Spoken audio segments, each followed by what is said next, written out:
Well, hello, everybody. Trucker Todd here.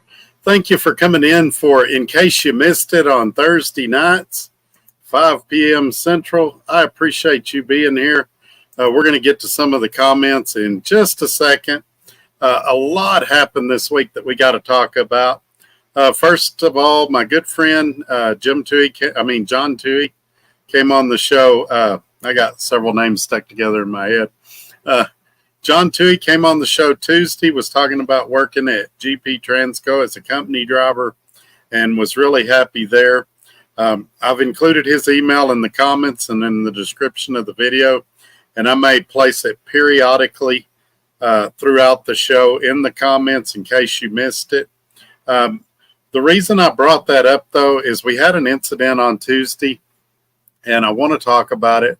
One thing that's always been a concern to me is when we have a guest on the show that we kind of focus on whatever they're talking about and not necessarily promoting ourselves. And so I realize that some of you work for really great companies that you're really proud of, and I would be happy to bring you on at some point and let you talk about those companies.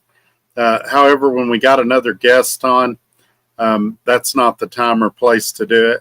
And so I've been letting a lot of stuff go lately that I'm going to have to kind of tighten the reins on a little bit, because what happens is it makes it to where people are intimidated to come on the show because they think they're going to be overshadowed or attacked from viewers. And we want this to be a warm and welcoming place where everybody can come in and feel like they're free to have opposing views and opposing opinions.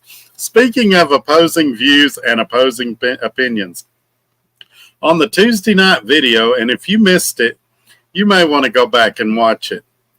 I mentioned 3 companies that I was having issues with, and one of those 3 sent me a cease and desist order.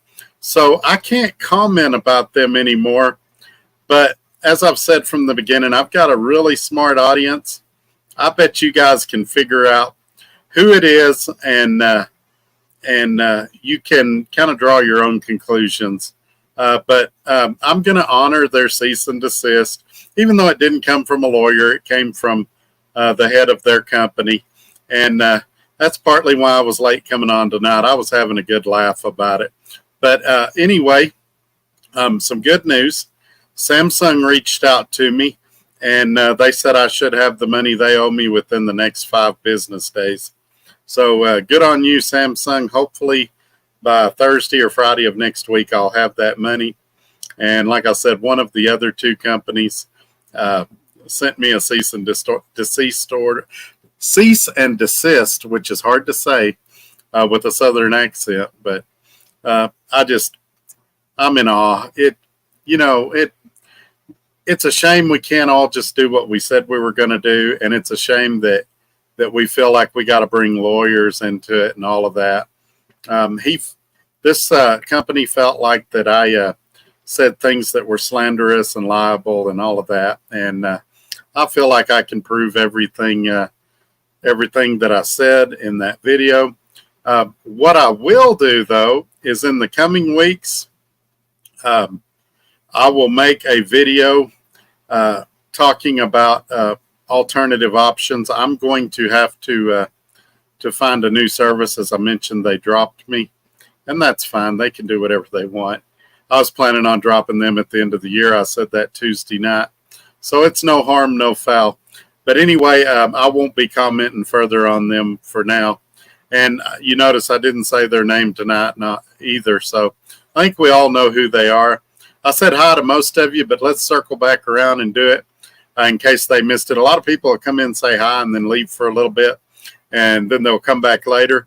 First in tonight was Gary Cook. I think this was his first time to be the first, and man, he came in early. He was here at 3:30, a whole hour and a half before the show started.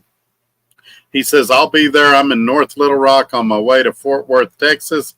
I'll be delivering in the morning. Tim Back was second. Got here, looks like about 4:30, so he was here 30 before the show. That's pretty good. That's usually when a lot of you get the notifications. Wesley said he's here listening as he drives down the road. We'll talk about some other stuff here. I just want to get a few people said hi to.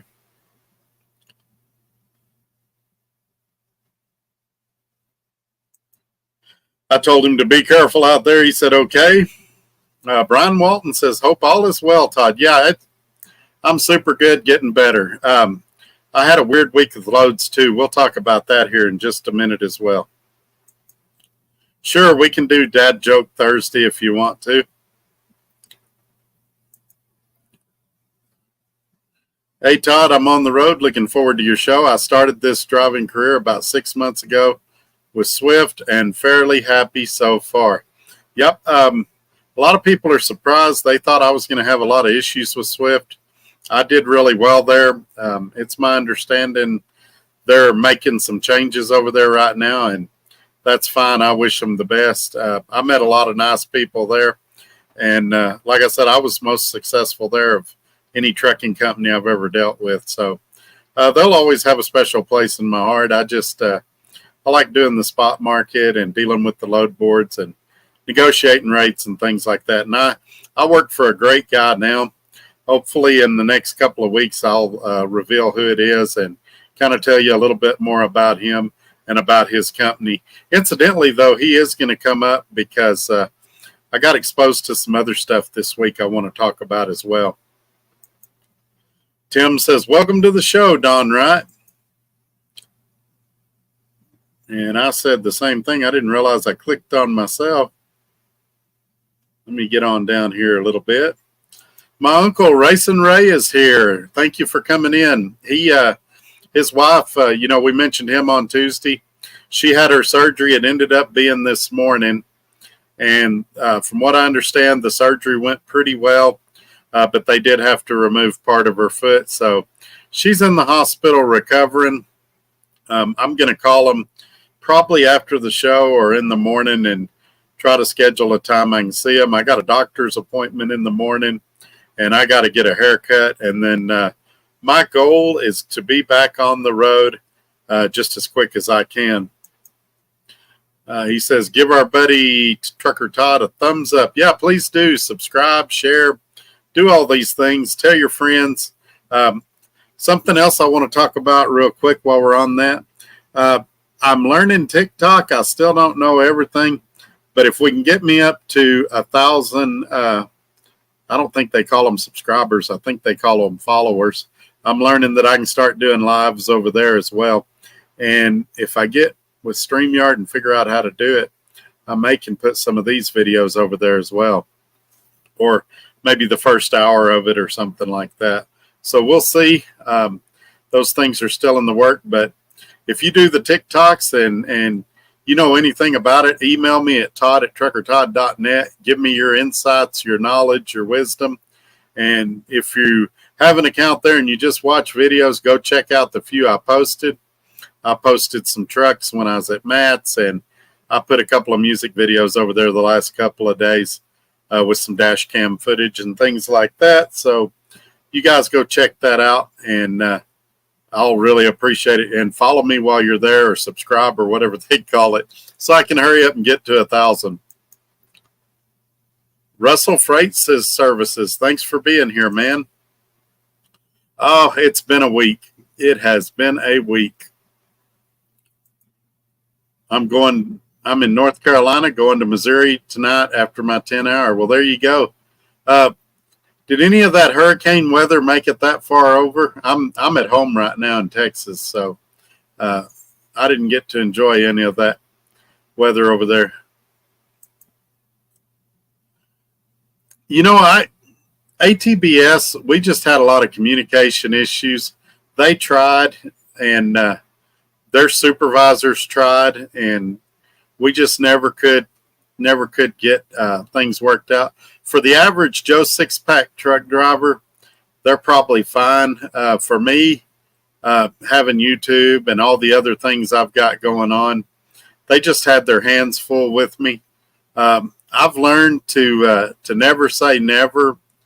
but at this point, ATBS wouldn't be my logical progression.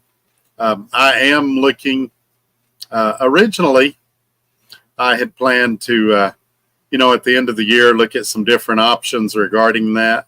Now, due to some recent events, I'm going to have to look a little sooner than I planned. And so I'm just kind of scrambling to get all that put together. Tim says, I don't think anybody would recommend ATBS.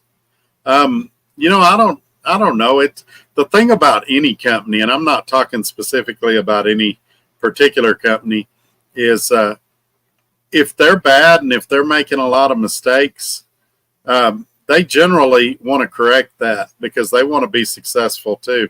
So a company can be bad for multiple years, and then they can decide they want to turn and go a different direction and become a good company. So any company, no matter who it is, they've always got the possibility of going south or going north, and you never know. I'm doing good, Kevin. How are you?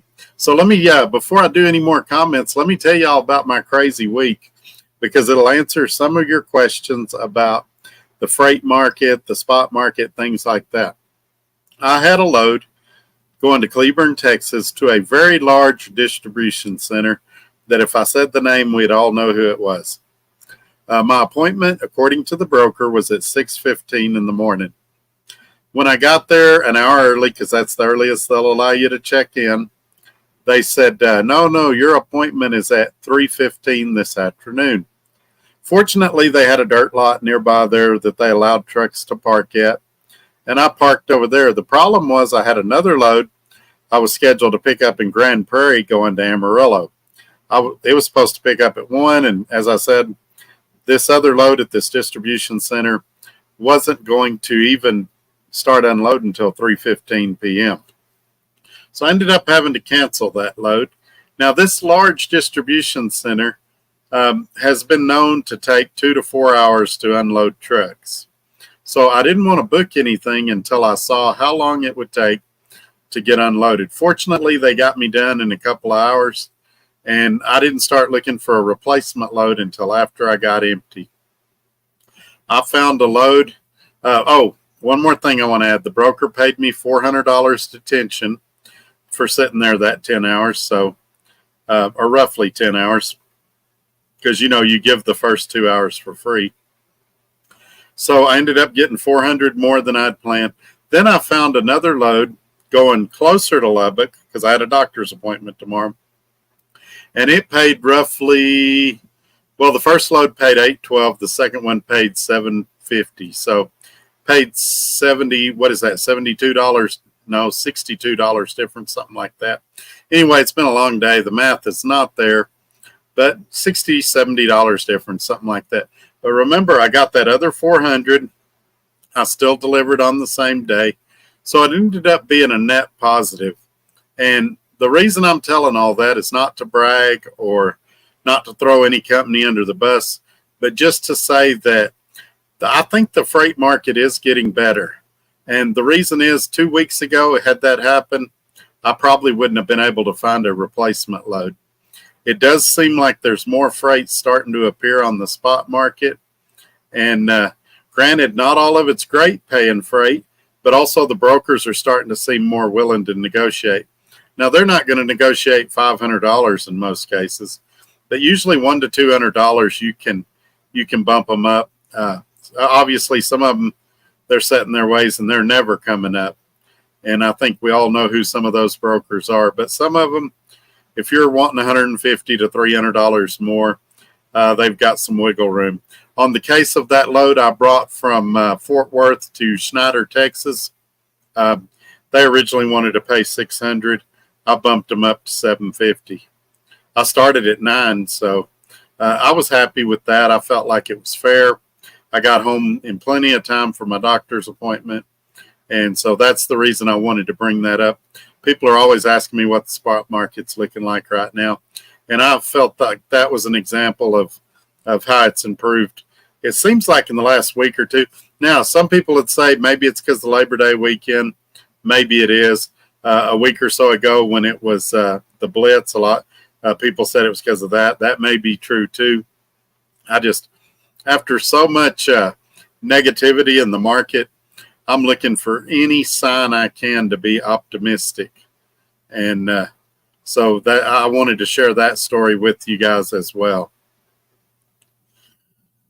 Michael says, evening. Good evening. Thanks for being here. Ted made it in. Thank you for being here, sir. Brian says he's back on the road tomorrow.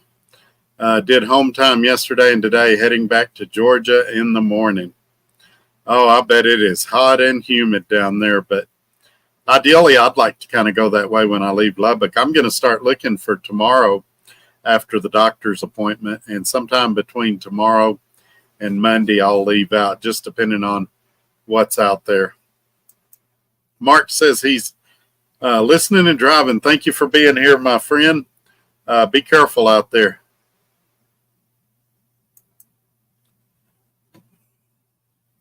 As I said, it's not that they were terrible. It's that it's just when you add YouTube, when you add sponsors, when you add all the other things, they had their hands full.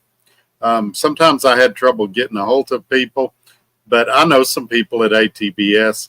It's not that they're bad. It's just not that they would be my first choice. Let's say it that way. And incidentally, bringing up what I was originally talking about, the cease and desist order did not come from ATBS. I have not had ATBS in almost a year. Since January 1st is when I switched accounting providers. Miss Mother Trucker is here saying, hey, she'd be a good one to ask. She's over at Prime. Miss Mother Trucker, how have you noticed freight getting a little better? Have you noticed rates coming up slightly? It just seems like things are getting better. Michael says Walmart. Yeah, maybe. No, the land over here is fine from the hurricane I picked up in Charlotte, North Carolina. See, I hadn't been on the Weather Channel today. I don't know if they ended up getting hit like they thought they were going to or not.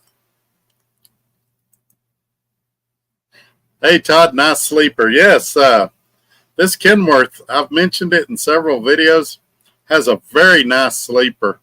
And you can see I'm very comfortable on the road in my Kenworth.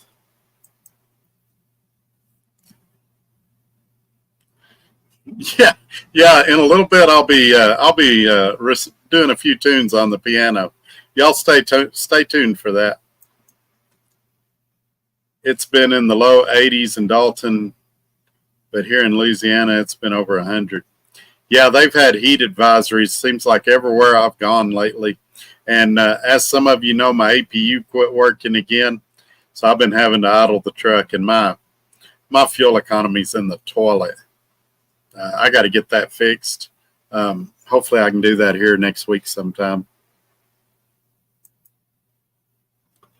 When did you get the keys to my penthouse? I actually stay here, Fate, when you're out on the road. The landlord gave me a key, and he's put one of those tags on your truck, the NFC tags. So I realize when you're in the area, and I just vacate your house real quick. What MPG are you getting? That is a question that is really tough to answer because it depends where I'm at and what I'm hauling. And what do I mean by that? Well, there's some loads I'm getting 9.5, almost 10 miles a gallon. Right now, there's some loads I'm getting a little over 6 because I'm having to idle a lot and they're super heavy loads. I would say all in all, high 7s, low 8s most of the time, but it really, really depends on where I'm at and what I'm hauling, how windy it is, how many mountains there are, things like that. Been getting good miles per gallon, 8.2 to 9.8, even with heavy loads lately. That's great. You're probably driving a little more efficiently than I am. I've been going lately. running the speed limit everywhere I can. And you guys know that I advocate going slow. I would much rather do 62 to 65. Well, I wouldn't rather do it. I would prefer the fuel economy savings, but here lately I've had to go. And hopefully I can slow back down soon, because you do see a significant savings when you can go slow. I don't care what anybody says. Fate says, right? Yeah, I enjoy Fate's house.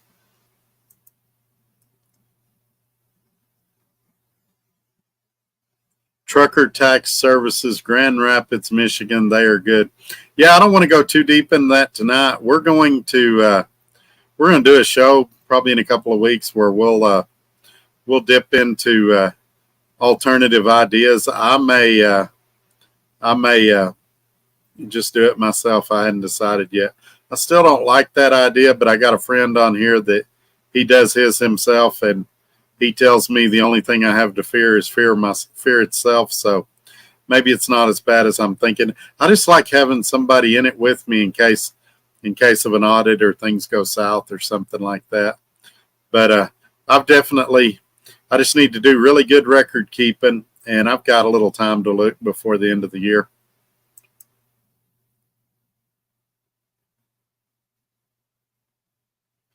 Can't wait to do a load to Jacksonville, Florida to see what it's like. It'll be a mess for a couple of days. You'll be amazed how quick they can get stuff cleaned up and back, though. This whole week I stay local because of the hurricane. Yeah, that's probably a good idea. I got online and saw some videos. People would stand out on their porch and film it, and it was pretty incredible. One of the videos I watched, a guy was standing on his porch, and he had a little garage or shed or something in his backyard, and a tree fell on it. That's what I wanted to talk about. Thank you for bringing that up, Ramon.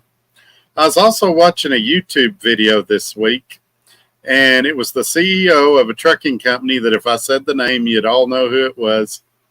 And he was talking about driver retention and how they're having trouble keeping drivers, and he can't figure out why. People will hire on and they don't even last 90 days. And basically what he said was all trucking companies are the same except for the color of the truck. And he listed several big mega carrier companies. This company, this company, this company. We're all the same. The only difference is the color of our trucks. And I thought, bingo, that's why you can't keep drivers, because you're just like all the rest. You do all the shady, underhanded stuff that all the other trucking companies do. And one thing that impressed me about the guy I work for is one of his slogans, and you'll hear him say it in orientation. And we're going to talk about it more once I reveal where I'm working. But he'll say, I don't want to be the biggest. I want to be the best. And that's what these mega carriers and medium-sized carriers, that's what they need to do. They need to stop worrying about being the biggest and be the best. If it's true what that CEO said, that the only difference between him and all these other mega carrier companies is the color of the trucks, then that's why they can't keep drivers. Because those other companies that he's just like, that he's so proud to be just like, are having the same problem he is, keeping drivers. So I was watching that video and I was like, I wonder if he's listening to what he's saying. And I don't know this guy personally, so I couldn't call him and talk sense into him. He's not one of the guys I know.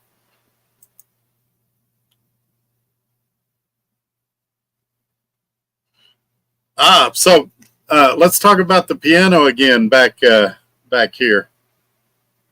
Yeah, there it is. So what I did, I've got a sliding fifth wheel on my truck, and I had to slide my fifth wheel a little bit, but it scales just fine. I try to pull lighter loads when I can, and man, it's worth it for me to sit in a truck stop on a Saturday night and belt out a few tunes on the piano.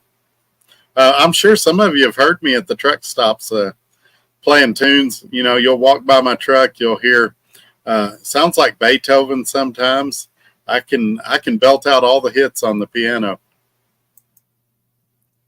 I found my truck sweet spot at 66. Yeah, I think you're pretty close if you're driving the truck in your profile picture. Mine's about 65, 66. Seems like that's where it does the best. If you're going any slower than that, it seems like it lugs real bad. And I know they say these new engines are supposed to lug, but it does really good at 65. I've nearly had this truck 2 years, and when my mile per gallon went down, I had some type of truck issue. Yeah, that's if that's why they say if you'll download those apps and track your fuel economy, and you do the oil sample tests and all of that, you can catch stuff before they become an issue.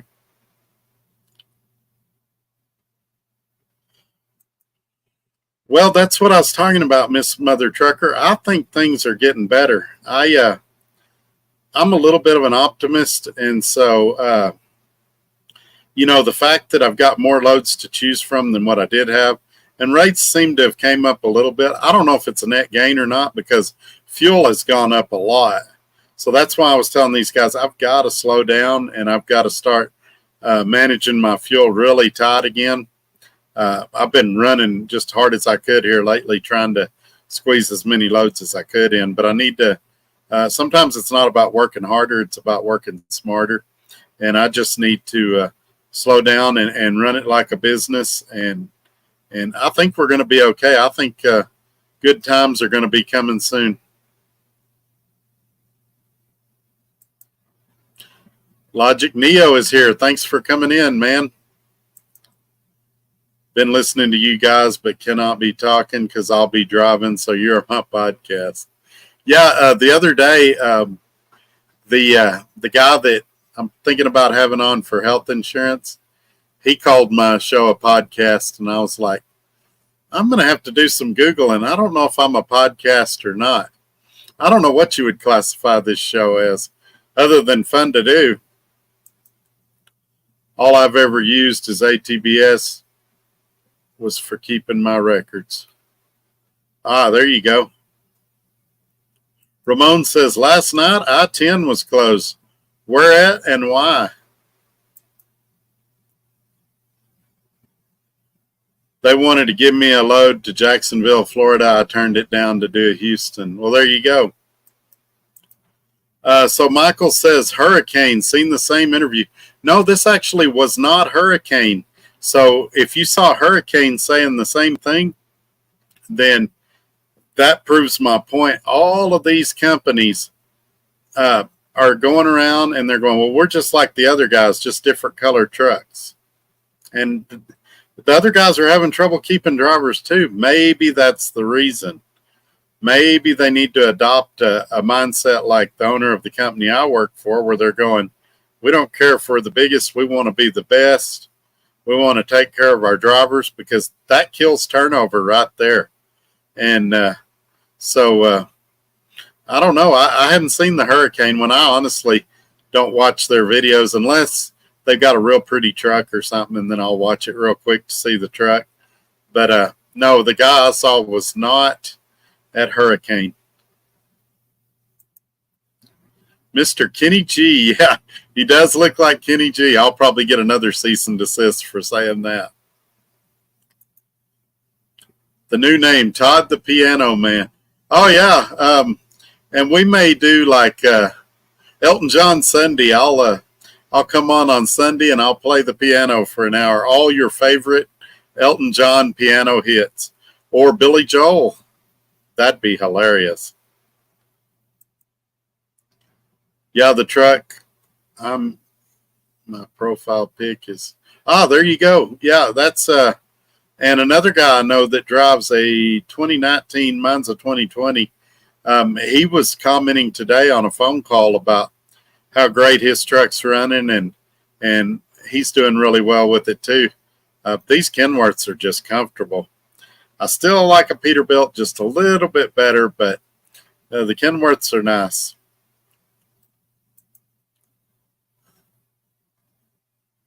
So that was you sounding like a cat soaked and threw in the...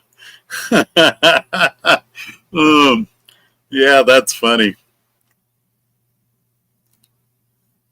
I was trying to think what I could play on the piano. It'd have to be a real simple song like Chopsticks or something like that, probably.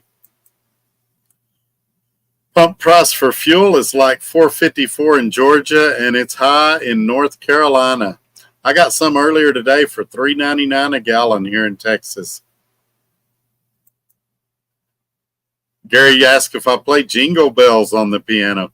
Only at Christmas time, so you guys make sure you're subscribed so that you get a notification when I play Jingle Bells at Christmas time. Hi, Todd. Just got home and turned on your show. John seemed like a great guest, seemed like a down-to-earth guy like yourself. Take care. Thanks, my friend. Yeah, I'm going to put his stuff up again because I don't feel like he got a fair shake on Tuesday night. Other people were trying to promote themselves and not really giving him a chance to talk about what he wanted to talk about.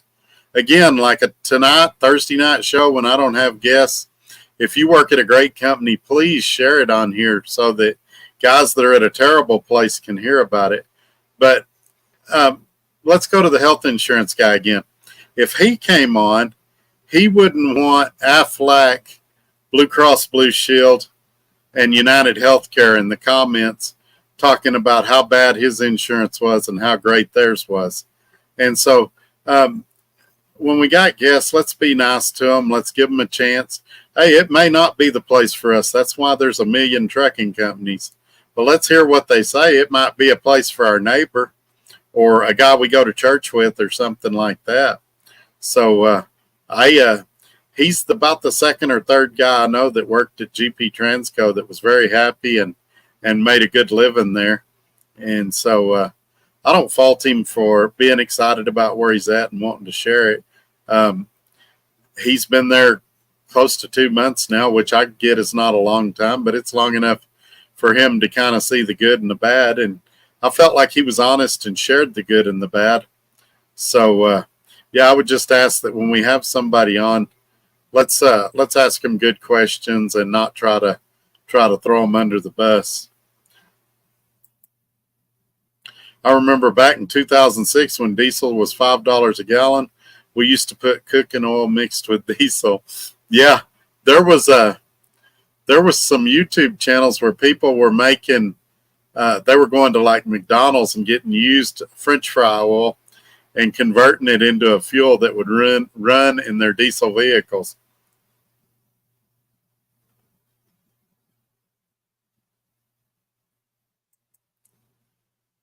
Where were you during the hurricane? I believe I was here in Texas.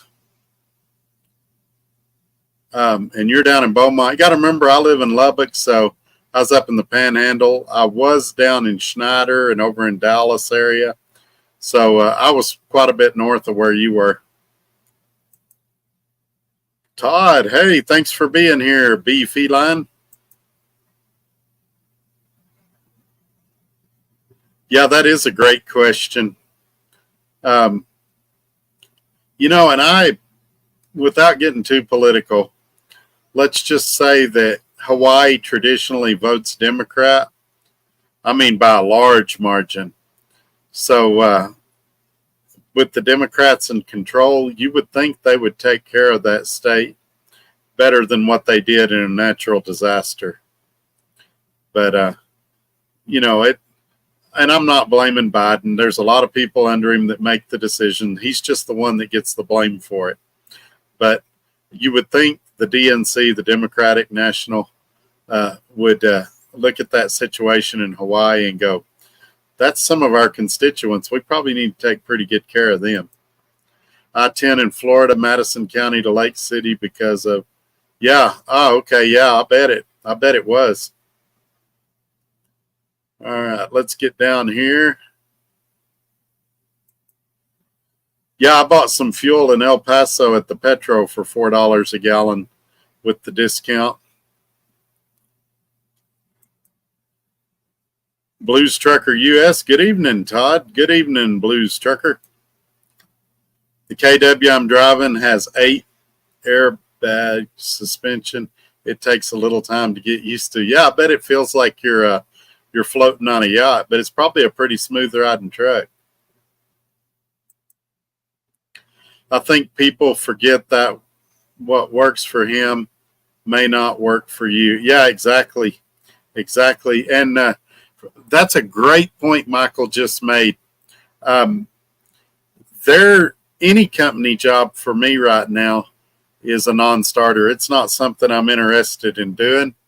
But if I wanted to be a company driver, I would sure look at what John was talking about. I'd also look at a company I used to work for here in Lubbock where I could be home either every day or every other day, and real gravy job. But it's at significantly less money than what I make now.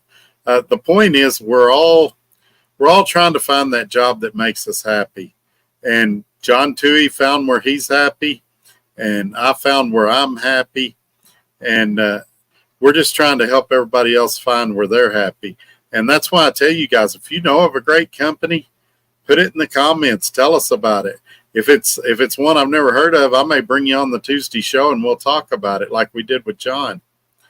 But when you're on screen, I hope the audience doesn't eat you alive and spend all their time down talking your company and trying to promote their company. And I've tried to be free-spirited and let people say what's on their mind, but I think when we got a guest, I'm going to have to tighten it up a little bit so that they feel like this is a welcoming place to say what they got to say. As I said, if I bring the insurance guy on, and the jury's still out on that, but if I do, he wouldn't want the biggest insurance companies in the country in the comments section criticizing every sentence he said, whether he has a good insurance plan or not. And for some of you, it may be a terrible idea. I've already shared with you, he told me I was doing better on the healthcare.gov than what he could offer me. He might tell you that.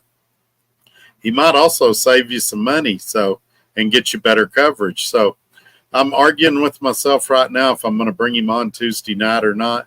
But we've got to get to where we can hear opposing opinions and just say like Michael's saying here, it's not my cup of tea, but it works for them. And maybe then Michael goes to a truck stop somewhere and somebody says, hey, I live, close to that terminal. And he goes, well, I've never worked there, but I saw a guy on YouTube that was real happy there. You may want to check him out. And maybe that guy goes there and goes, hey, it was the best company ever.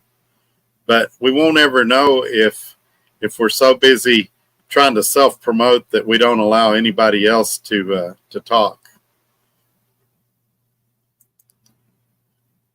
QT has the cheapest fuel, but no showers. Generally, I would agree with you. They do have some cheap fuel. Is the lawsuit yet or over yet after the accident? I have not been contacted by anyone or received any tickets, so I don't have any information to share regarding that right now. I would say that a lot of times in things like this, that, there's time limits on how long you can file stuff. And there's a lot of evidence gathering and things like that go on behind the scenes. And just because there's nothing yet doesn't mean there won't be something in the future. And it doesn't mean there will be something in the future. But when the people that advise me tell me that it's safe for me to talk about it, then I'll talk about it at that time. Every company has good points and bad points. There's no such thing as a perfect company. Amen, Gary. I agree with that too. And that's another thing I probably should talk about. I know a guy that in the past 12 months, he's returned to the same company 3 times.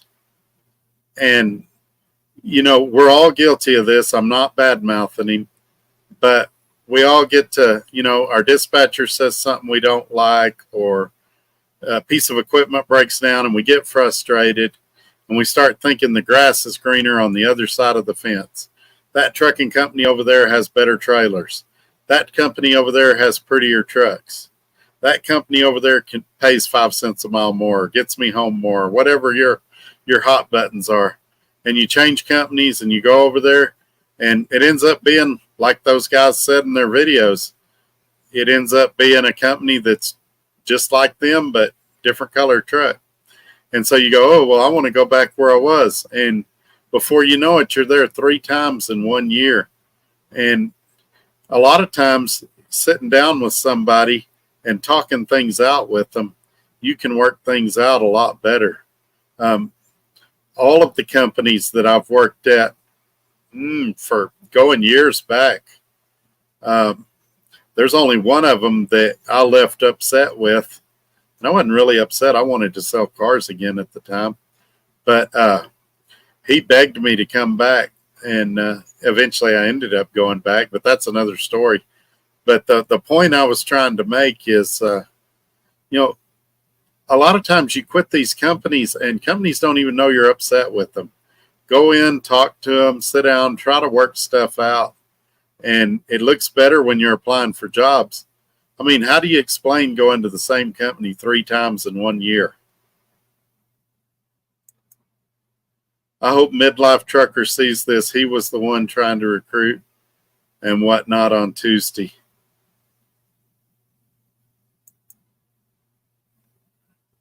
Well, let me say this, OTR Vic. I'm sure that several people have already sent him the link because there's a lot of people on YouTube that like to stir up drama.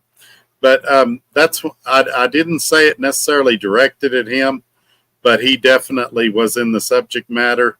And I expected him to be in here tonight. He's usually in here. So I hope he sees it. If he's got a problem with anything I said, I hope he'll reach out to me. I think he's got my phone number. If not, my email's everywhere. I hope he'll reach out to me and we'll work it out. I think he's a good guy, and I think he does work for a great company. I think there's a time and place for everything, and I don't think Tuesday night was the time or place. If you're looking for the miles, come give Rosedale Transport. Yeah, I know Brian's really happy over at Rosedale. We may bring Brian on at some point and let him talk about Rosedale. I want him to be there just a little bit longer, and then we'll do it. RGB wants to know if anybody knows anything about R&J Trucking. I do not. Maybe somebody will get back with you in here that does know something about them. Hey, Todd, Hurricane Express, they can only use 1 tank of diesel in their truck because of the weight of the load. Yeah, and I am sure that the trucks are pretty heavy because they put wood cabinets in them and they modify them a lot. But I've never really considered doing them or working there, but there's a lot of people that are happy there too. I just think as a trucking company, and I wasn't talking about Hurricane when I mentioned that video earlier, somebody else mentioned Hurricane. I just think when you're leading a company, your goal ought to be better than the competition, not to be as good with different colored trucks.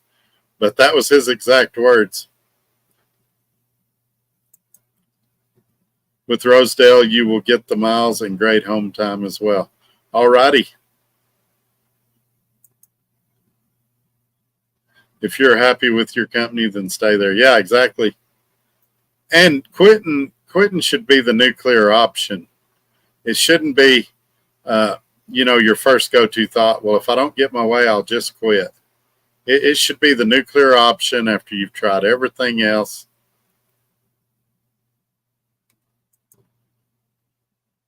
OTR Vic says, I believe they only have 1 tank for that reason.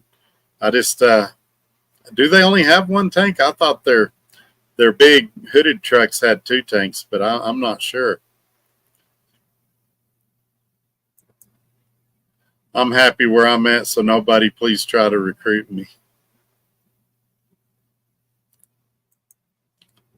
Alaska Hall. Todd, where are you at today? I'm in the sleeper of my Kenworth. As you can see, that's why I don't go home very much. My sleeper in this Kenworth is very comfortable, and so I spend a lot of time here. No, I'm at the house. I got home a couple hours ago. I got a doctor's appointment in the morning, and then I'm gonna get my hair cut and hopefully have lunch with my wife at her work, and then head out of town.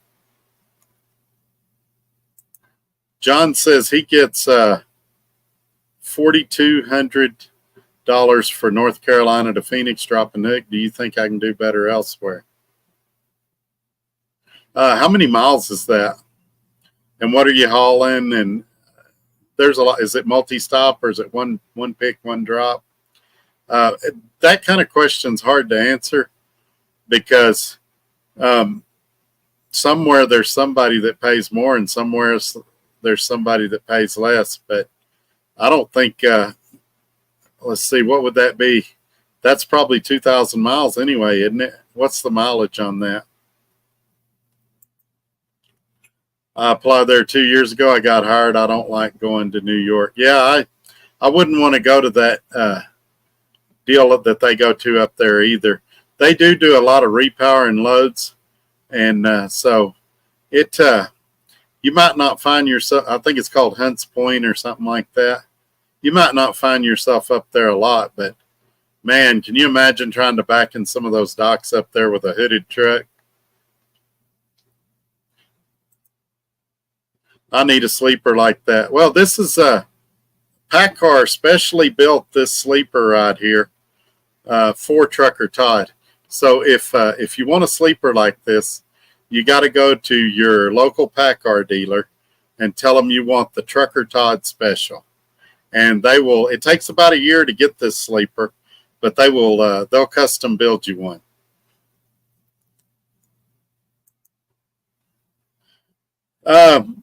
Gary says, we're all out here to make money.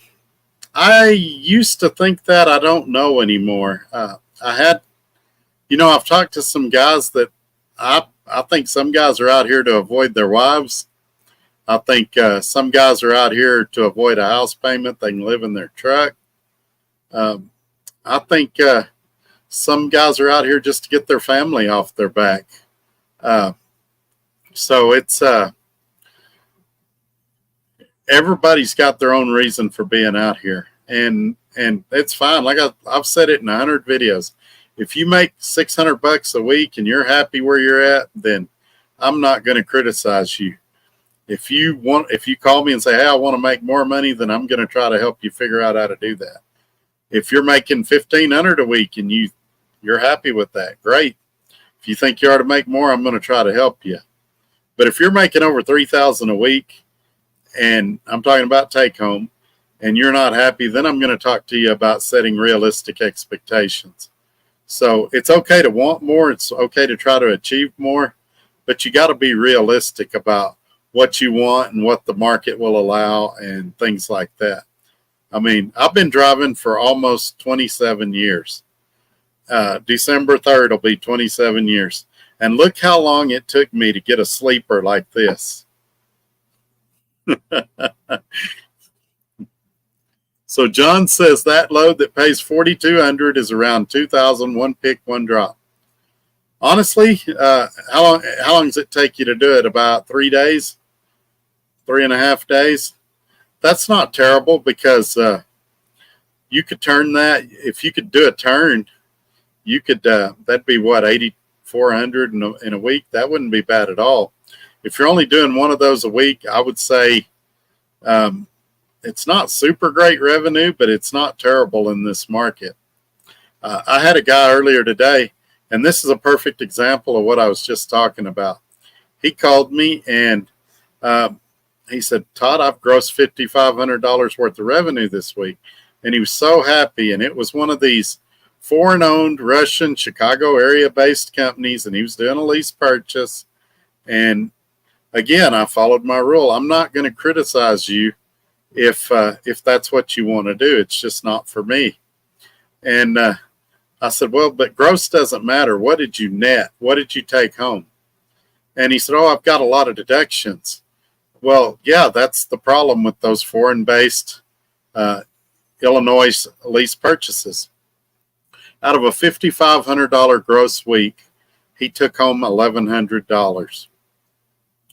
So that means about 20%. A lot of guys are doing 45 to 55%. So he's making about half of what he should on his gross. So his deductions are way too high, or he's blowing it on fuel or something. I told him it wasn't for me, but I was still trying to be positive, still trying to be encouraging. And he's like, I said, but I wish you would have contacted me before you signed the contract. Because he sent me the contract after he signed it, and I read it, and I was like, oh, please don't do this. And he's like, I've already done it. And I went through about a 15-minute speech of concerns I had about his contract. I read it page for page. And he's like, well, it's too late. I've already signed it. I'm already in the truck. Well, then why did I read it to begin with? I'm too busy to read contracts you've already signed and interpret them. That's what lawyers are for, and I'm not a lawyer. So anyway, I'm still trying to help this guy. He's a nice guy. I've known him for a while. But there's not all these purchases are created equal. And most of them are terrible, and you should never do them. There's a few good ones out there, but you need to read them. And you don't need to send them to your favorite YouTuber and have him read them. Maybe you have him read them for a second opinion, but you need to read them. You need to know what it says. I had another guy that called me today that he got out of his contract, and the company was trying to bill him for turning his truck in. The company had 90 days to charge him, and if they didn't do it, they were out of luck. Well, they waited to like 120 days and tried to charge him, and he didn't know that those charges were invalid after 90 days because he didn't read his contract. And I happened to be familiar with his contract, and I said, well, tell them this, and if they say anything else to you, I'll show you where it says it in your contract. But, I mean, you guys got to read these contracts. You got to know what you're agreeing to, what you're signing up for, all of that. Me and my wife want to get into team driving. Can you suggest any good starter companies? I've never done team outside of, hang on, I got to get some water.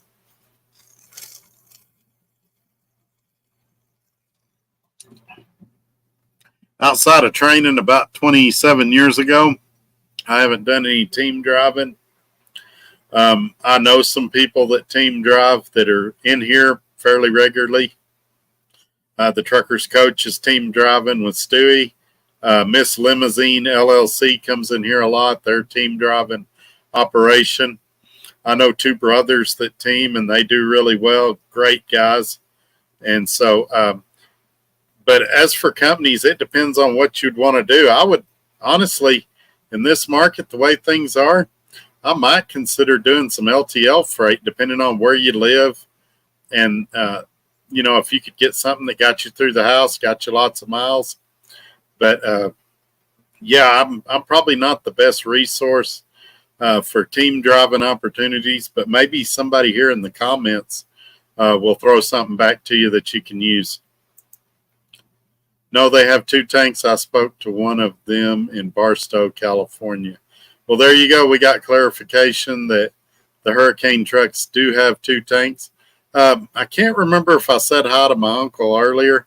So if I didn't, hello. Oh, I did, because I talked about his wife and her surgery today, my aunt. Mr. Cook has a good point. Winter is coming. You need to have a good work history if you ever want to see the grass is greener on the other side. That's right, exactly.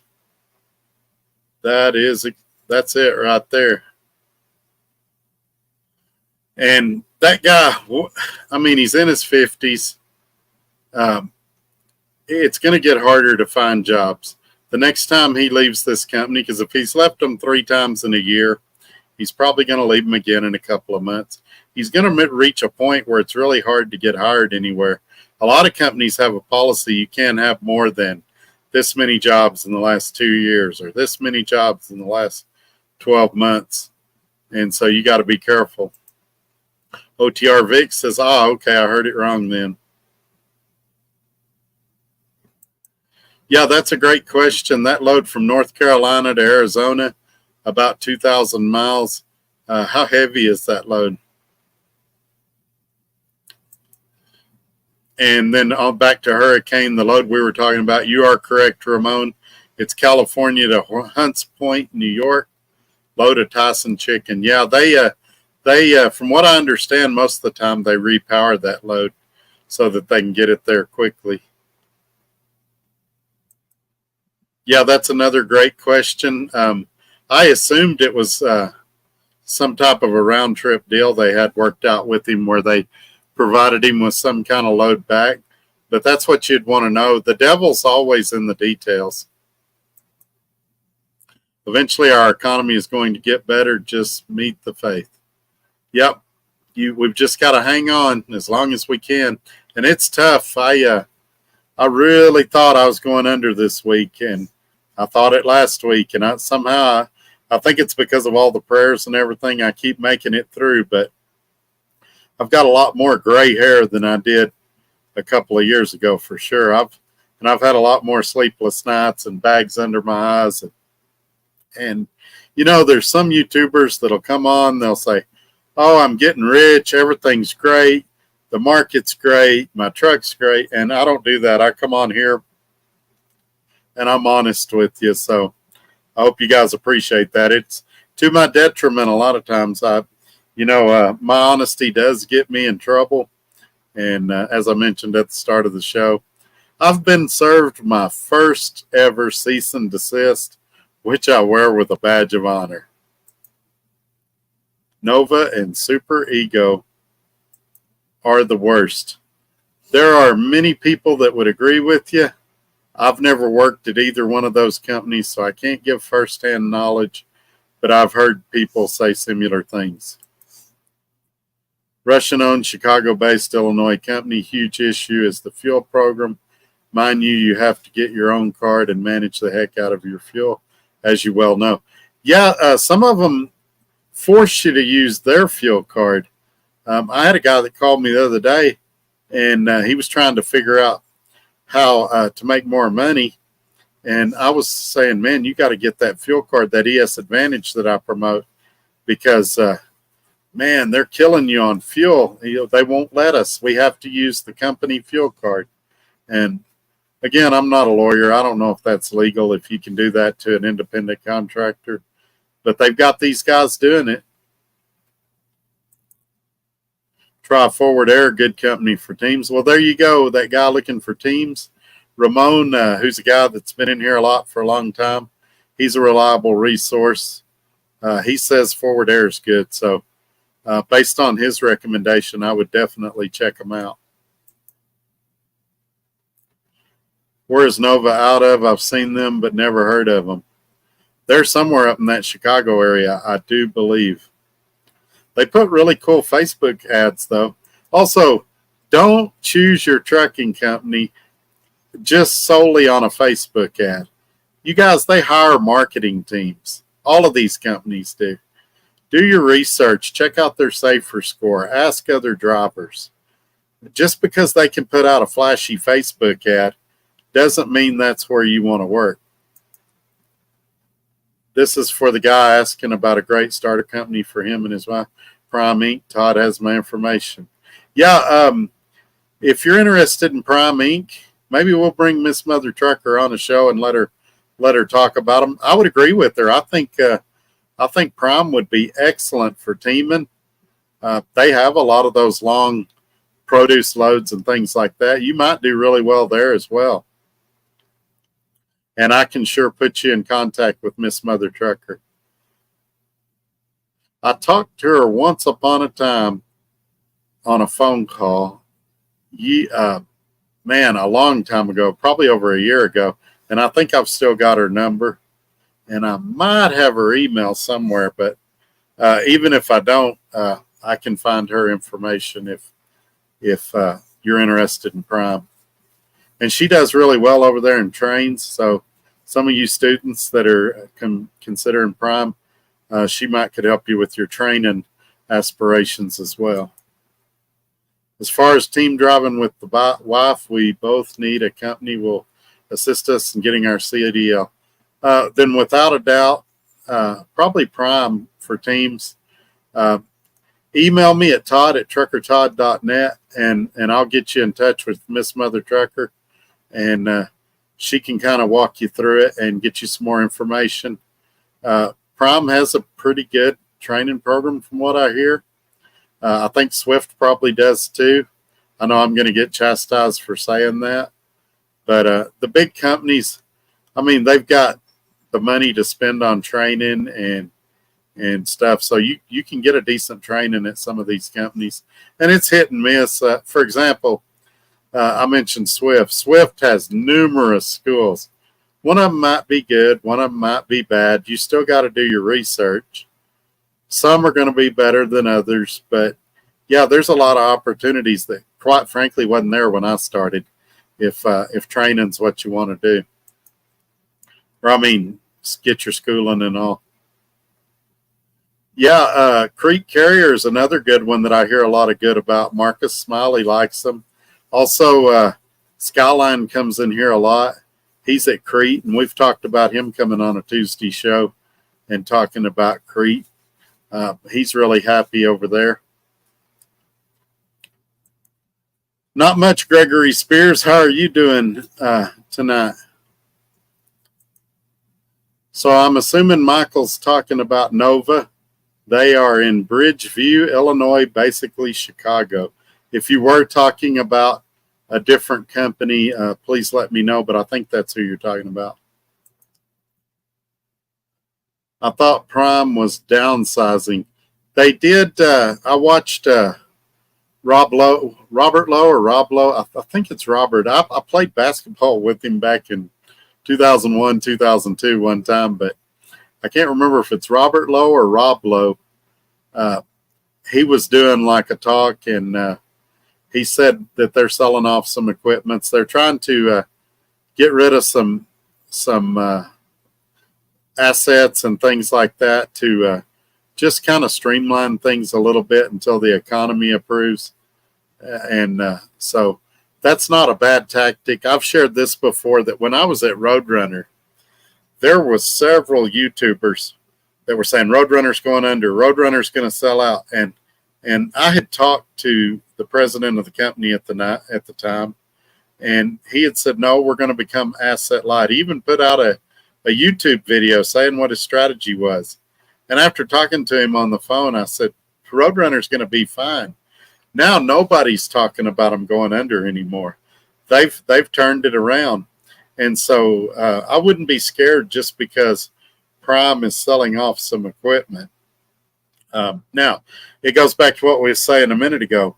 Would I work for Prime? Would Prime work for me? Probably not.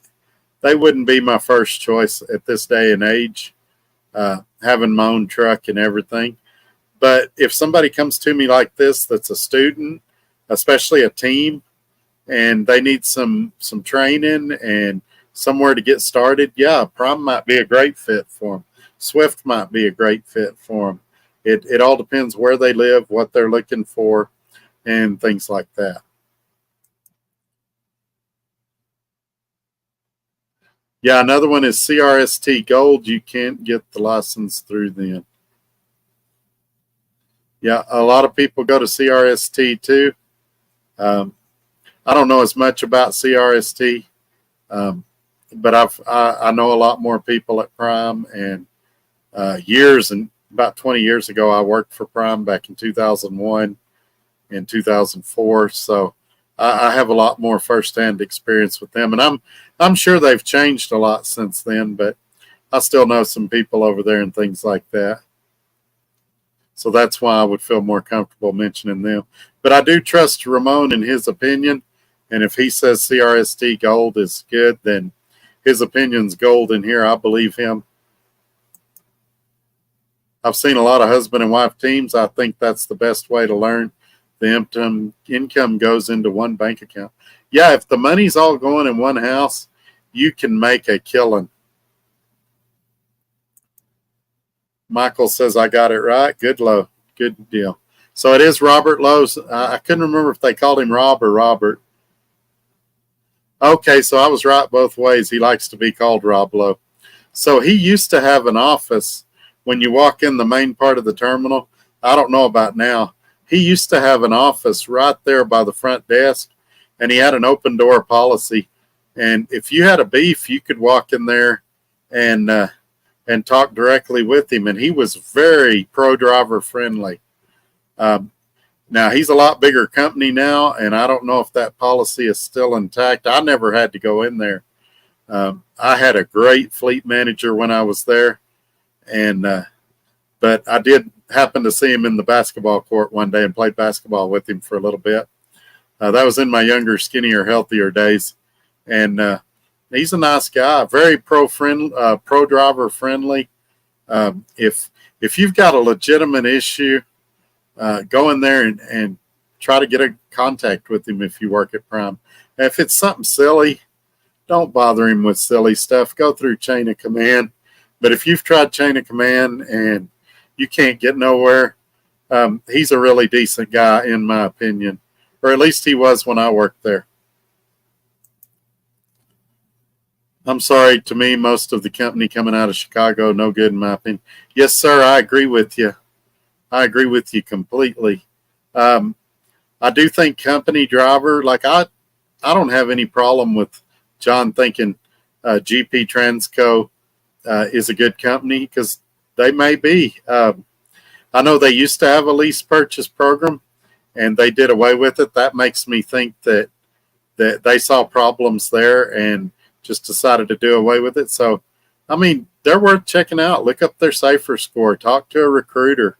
Talk to John. If you're in a fuel island, you see another GP Transco truck, walk over there, talk to them, see what they say, and you're never going to hurt for getting more information. So, say you go over and talk to a GP Transco driver, and you go, "Oh, this is the worst company ever. I don't want to work here." Well, you 2 weeks later may run into a guy that what he's describing to you he's looking for is exactly what GP Transco is offering.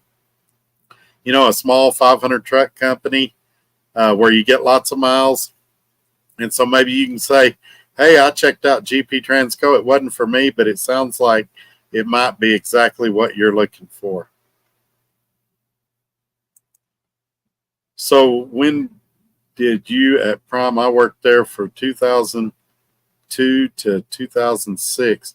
We were there at similar times. When I left, so I worked at Swift for 4.5 years, and I left Swift in April of 2001, and I went to Prime because I wanted to do a lease purchase. I wanted to be an owner-operator, and I'll be honest, I was terrible at it the first time. I did not run it like a business.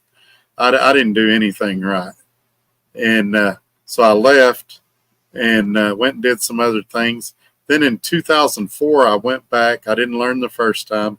Tried it a second time, and I did a little bit better. But then I went on to another company in Denver. It's that company where I ended up writing their lease purchase contract for them. And I made insane money there while it lasted. How come the Mexican truck drivers can go on strike and they can get half the country to stop, but nowhere in the United States? So I haven't been following the Mexican truck drivers. They're on strike right now. Is that what you're saying?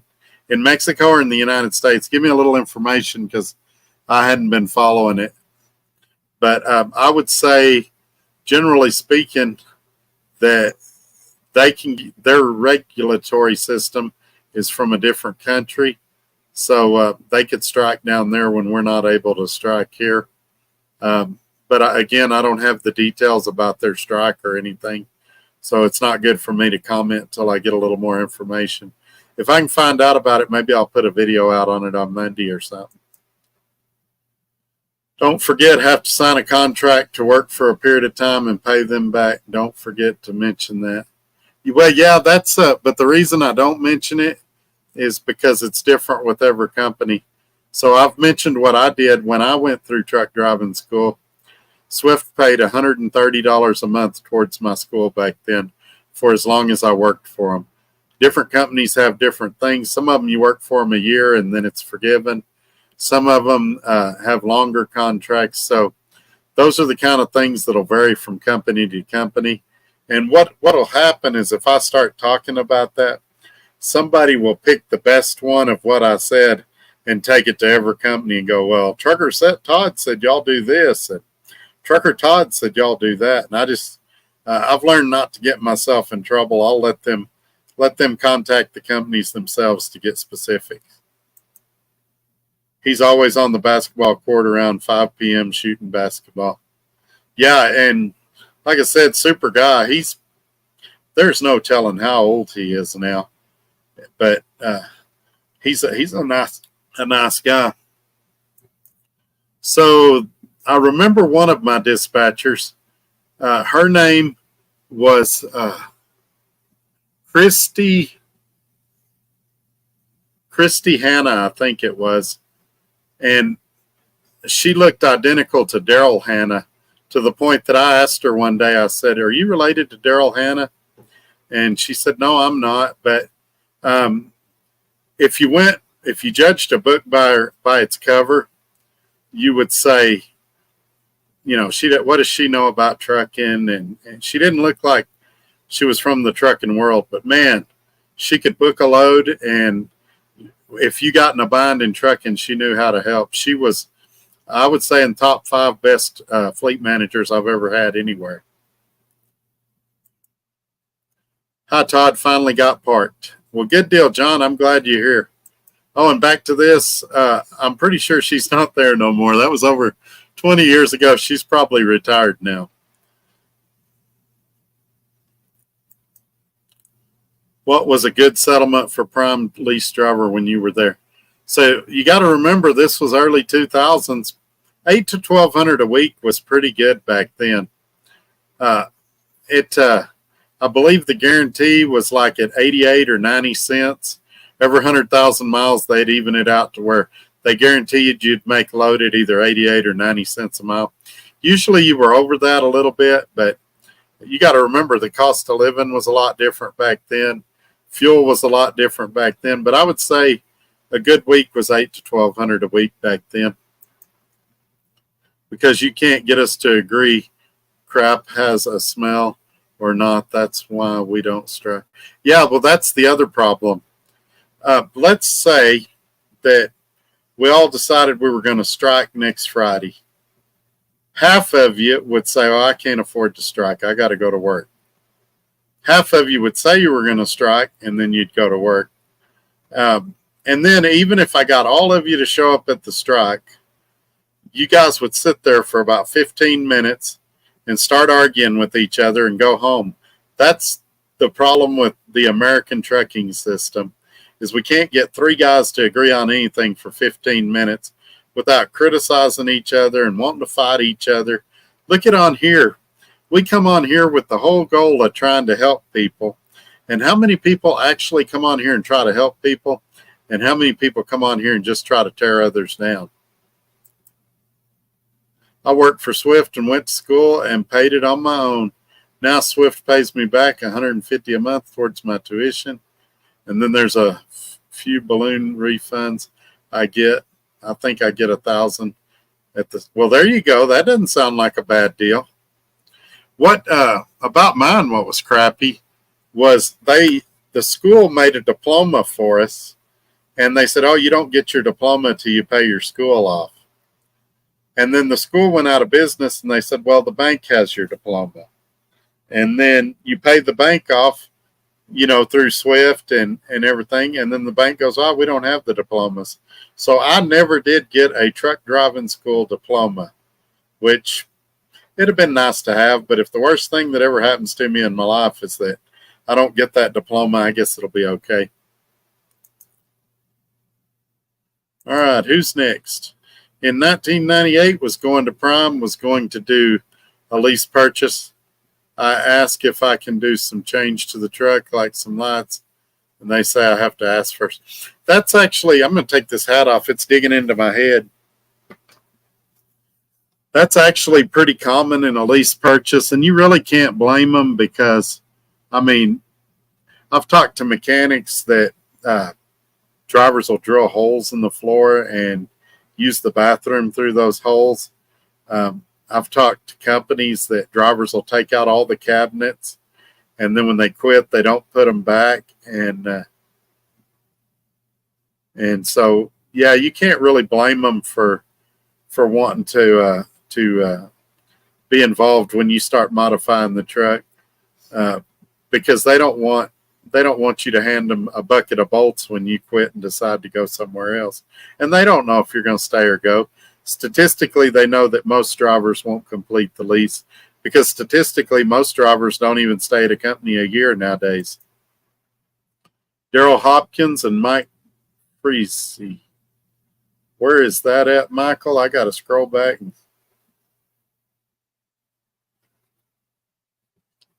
You lost me, but maybe I'll catch on here in a second. Well, yeah, and that, I don't know that helps either because, I mean, I've heard Mark from Trucking Answers talk about that. All that does is tick off the motor in public when we have the rolling roadblocks and people driving real slow. Now, and it's also a safety deal. People get mad at me for doing 60 or 65 on the highway, and then these guys are getting out there doing 30 or 35. Well, thank you for being here, your crazy uncle. I'm glad you're here to learn. Here in a few minutes, I'll be giving piano lessons back here.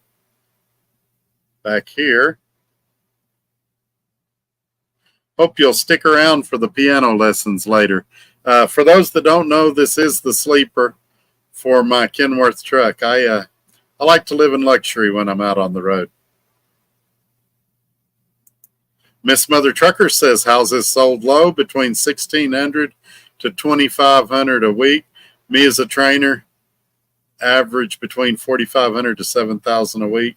That is take home before taxes. Yeah, that's nothing to sneeze at right there. That's some good money, Miss Mother Trucker. And she takes some killer vacations too.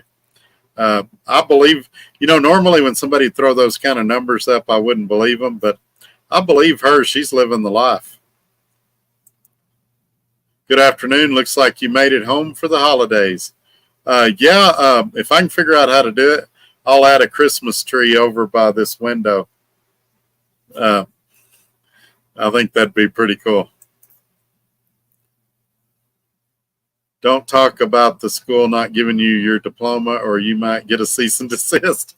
Exactly. I ran into the owner of that truck driving school. She's back driving a truck over the road again, and I ran into her when I worked at Robert Heath, and she didn't remember me at all. I was kind of surprised because they closed that school down just a couple of months, 3 or 4. Well, maybe it's about 8 or 10 months after I graduated.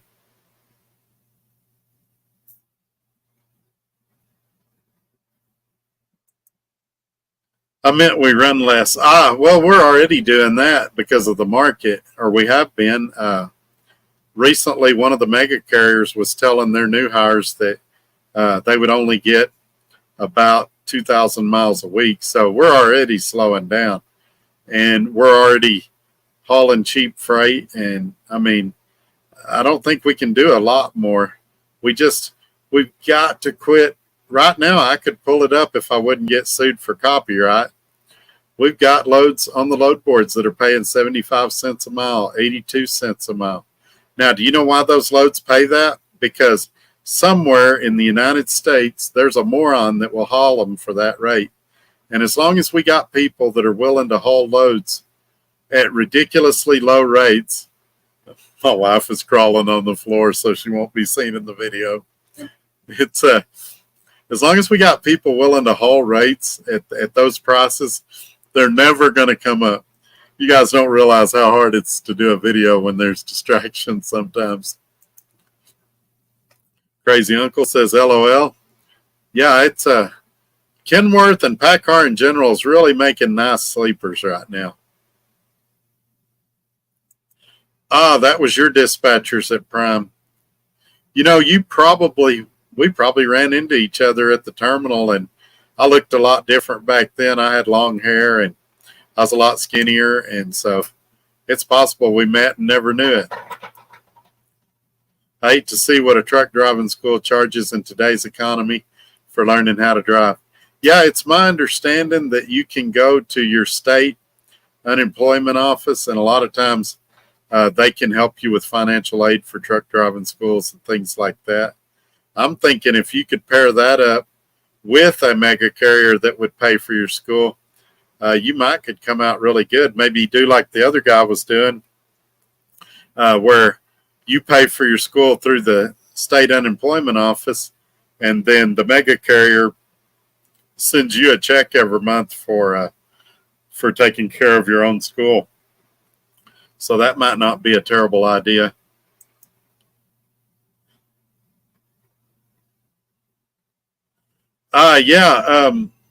OTR. A lot of mechanics will gripe about it. They will drill a hole in the floorboard in front of the driver's seat and run a tube down and urinate through that hole while they're going down the road. It's certain ethnicities that are doing this, and I'm not going to speak on that specifically, but I'll say generally speaking, it's the same guys that are taking a shower at the bathroom sink in the men's bathrooms at the truck stops. And mechanics, go to TA and ask them. They have found fecal material under the trucks. They've found large amounts of urine under the truck. And I was at a Love's recently, and the mechanic was refusing to work on a truck because that had been done to it. I've heard of lease purchase drivers cutting a hole in the back wall of the sleeper and putting a window unit air conditioning system in there. And then when they quit, they take the air conditioner, and the company's left with a big hole in the back wall of their truck. So I don't blame them for wanting to make sure you don't destroy their equipment before you quit. And I think if you've got a reasonable request, like you want to put your decal on the side of the truck or something, I think they're okay with that. You want to add a refrigerator, most of them are okay with that.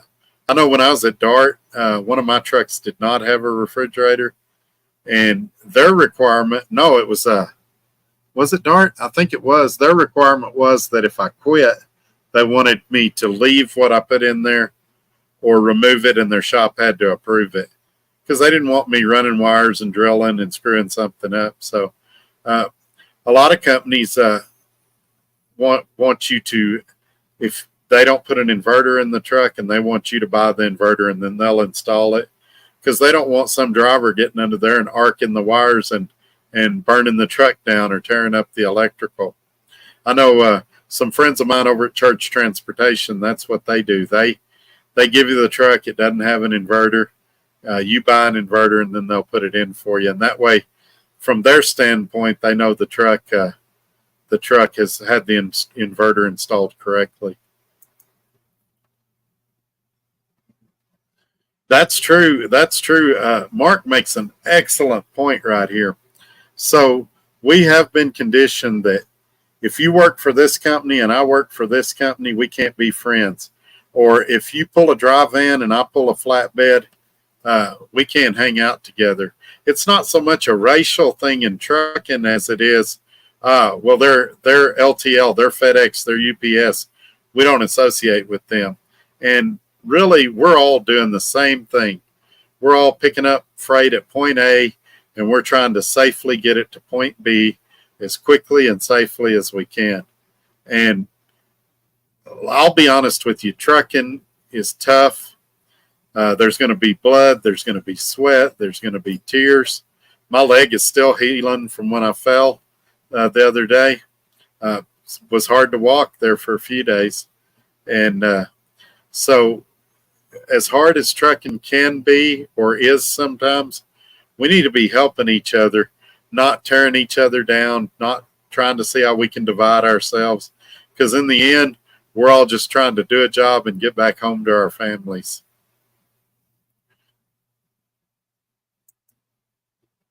I'm getting a 2007 International 9400 ISX Cummins 10-speed, 700,000 miles. Got it for $12K. Man, that sounds like a deal right there. When I worked at DART from 2010 to 2014, they got a few of those International 9400s, and I always thought they was a pretty truck. Back then, people were complaining about fuel economy, but heck, at $12,000, I'd take a chance on it. Gary Cook, where's your logbook? Which one?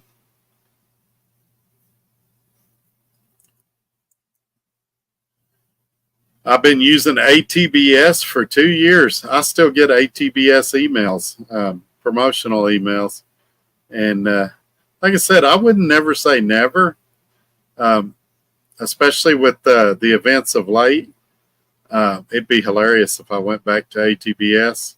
And I'm sure as soon as ATBS finds out I'm a free agent, I'm sure my phone will be ringing. Gary, it's around 6K to go to school. Yeah, I think it was about 2,500 or 3,500 when I went, which was a lot of money back in '96. I'm in Virginia, headed to Wisconsin. There you go. Well, be careful out there. Yeah, well, true, but I may put like a big turkey for Thanksgiving back here in my sleeper. So we'll see. I'll work on that. I'll try to get a turkey or something back there for Thanksgiving. Maybe a jack-o'-lantern for Halloween, something like that. Hey, Todd, I got my license in '98, pay for school 2K for 3 weeks. You know, it's funny. I was paying. I can see my diploma already being done. Wow. Yeah, I remember, and it was probably something they made on Microsoft Word or something, but I remember being so discouraged I wasn't going to get my diploma because, I mean, it's an accomplishment to get your CDL. They don't teach you hardly anything in truck driving school, but you still want that little piece of paper framed showing you accomplished something. Back in 2018, I got mine through Prime Inc. Wow. So I was already long gone from there by then, but good deal, man. Now that Kenworth you got now, you didn't get that from Prime, did you? Is that a truck you paid off through Success Leasing?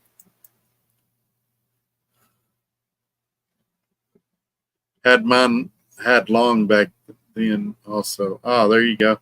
You had long hair also.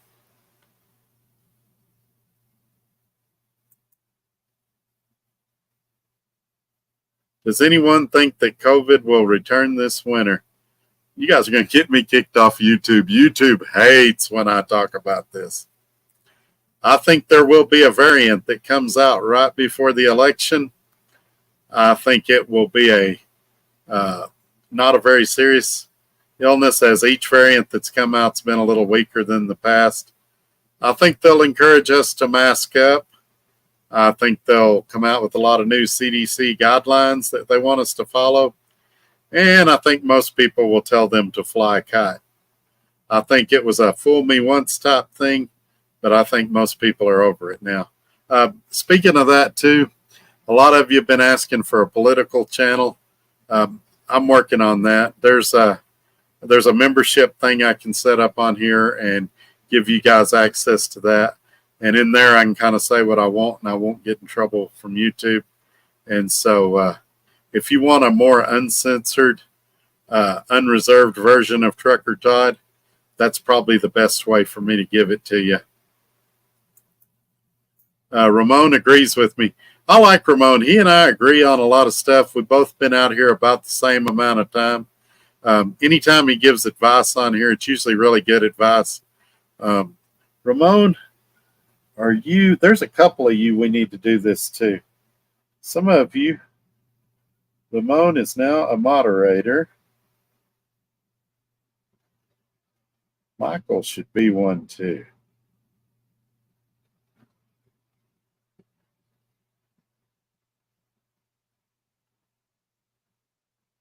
Russell Freight is too. So you guys are now moderators. If you see something in the comments that goes over the line, feel free to put them time out. If it goes real far over the line, then you may have to hide them from the channel where they can't comment anymore. If they just disagree with me, that's okay. I like a good debate. Some of you in here like to give me a good debate sometimes. I'm going to have to crack down on when I got a guest on, some of the comments that go a little too far with the guest. But it should protect you from getting your comments kicked or blocked.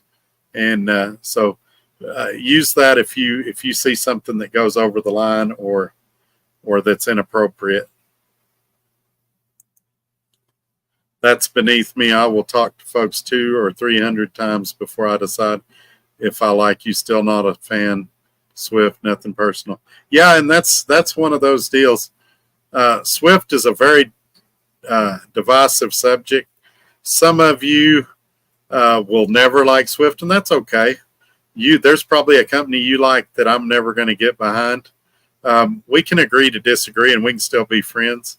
I've got a guy that's in the chat. I don't know if he's still here. He's at home time right now. He and I will disagree sometimes, and we'll have some pretty good, hour-long debates sometimes. But when it's over, we're still friends, and there's no hard feelings. And occasionally he'll change my opinion, and occasionally I'll change his. And so those are the kind of debates I've got on here. If we got somebody in here, if we've got a live one that they're saying smart stuff and they can articulate their opinion, I don't mind having a good, healthy debate and hearing both sides. If they're telling me I'm stupid and I look funny and things like that, that's not productive. That's probably going to earn them a timeout. But we just kind of have to take it on a case-by-case basis. And I appreciate you guys being in here. And it's just pure oversight on my part that y'all hadn't made moderators before now. And there's probably some more of you that are getting real close to becoming moderators as well, because you've been in here for a while. I trust you. I know you make good decisions, things like that. I went to CDL school in January. I was lucky enough to be able to afford it on my own. Most schools in my area, which is Oregon, were around $5,000 to $5,500. Wow, Don, that seems to be like the average now. And that, to me, it sounds high, but then I think, well, mine was $2,500 to $3,500 back, 27 years ago. So with cost of living and everything, that's probably about right. It just sounds like a lot of money for them to let you drive a truck for 2 weeks, but I'm sure their insurance is through the roof. No, I did not go through Prime. I got it through the carrier you were at, not Swift either. Oh, okay. Well, good for you. Good for you, man. And I still think generally good about them. They're doing some stuff I wouldn't do right now. That's why it's their company, not my company. But I still know a lot of nice people over there. Still talk to several people over there. And, never say never. I'm not saying I wouldn't never go back there. They just wouldn't be my first choice right now. I'm working at my first choice right now. That's another thing. Nobody works at the worst company they can find. We're all working where we think is best for our situation. When I do reveal where I'm at, some of you are going to go, man, Todd, you're stupid. I would never work for that guy. And some of you are going to go, man, Todd, you're a genius. I want to work there. It's different for different people. We're all looking for different things. It's like your spouse or your significant other. Some of you may be with somebody that I would say, I'd never pick somebody like that. They do this too much. They do that too much. They don't do this enough. They don't do that enough. But that person's perfect for you. Or y'all might meet my wife and you might think, oh, I don't like her. She's not this. She's not that. Or you might go, man, she's great. I wish I could find a girl like that. And that's okay. That's why there's different people for different people. That's why there's different companies for different companies. And if you're happy at the company where you're at, I'm just going to encourage you and wish you the best. And if you've got a partner that you're happy with, same thing. It doesn't matter if that's who I would have selected or if that's who I like. It matters if you're with who you like and who makes you happy. God love you, brother. Thanks, my crazy uncle. I love your name, by the way, my crazy uncle. The first time you come on here, I thought you actually were my crazy uncle. That made my wife laugh. But then he came on in the same video, and I knew it wasn't you. He's probably laughing if he's hearing me say that. It's a joke. He's the guy I'm referring to is my crazy uncle, is also my favorite uncle. And the most hilarious thing you can do is go to Sam's Club with him because he's a cheapskate. And I've said all this to his face. He knows my opinion. And it's hilarious because he'll pick something up on the shelf and he'll make the funniest face. And me and my cousin like to go to the store with him and just follow him around and laugh at the funny faces he'll make while he's shopping at Sam's.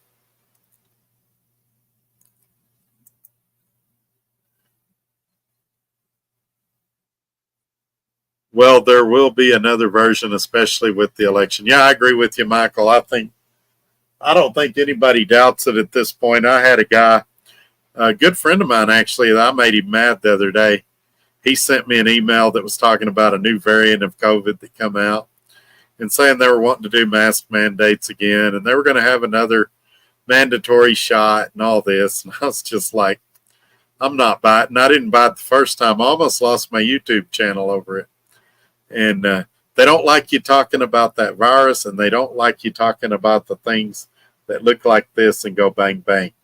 So if I start a members only type deal and set a small subscription fee, you guys can come in there and I can say what I want uninhibited and not have to worry about getting demonetized or getting my channel taken down or something like that. Or at least that's what I think. I'm working on it. If I have to go to another platform to have that freedom, there's a possibility of that happening as well. Man, when COVID hit, I was on the road hauling from Texas to New York City. UPS load, mask for the hospital. It was bad. Yeah, I was working for Roadrunner at the time, pulling LTL freight from terminal to terminal, and I made a flat-out killing. I was pulling masks, sanitizer, rubber gloves, things like that. And I did very, very well. It was tough because I was at the time making some of the best money I'd ever made. And I'd go home and I'd see people really suffering, people getting sick. But I had a letter from Roadrunner to where I could go. I was considered essential, so I could go anywhere in the country. And I went into some really bad places. And my wife went with me fairly frequently, and we never caught anything. And so I was skeptical from the get-go, and I'm glad I didn't take the shot. I know some people that have got really sick from the shot. I know they said if you got the shot, you couldn't catch the virus, and a lot of people did. Yeah. And so, yeah, I think they're going to try it again because in their minds, it's what won the last election. And if it ain't broke, don't fix it. So it's kind of like running the ball right up the middle in football. John Madden used to say, you do it until the defense shows they can stop it. And that's what the Democrats are going to do. They're going to beat that drum until the electorate shows that they can stop it. And so, yeah, look for the next round to come soon.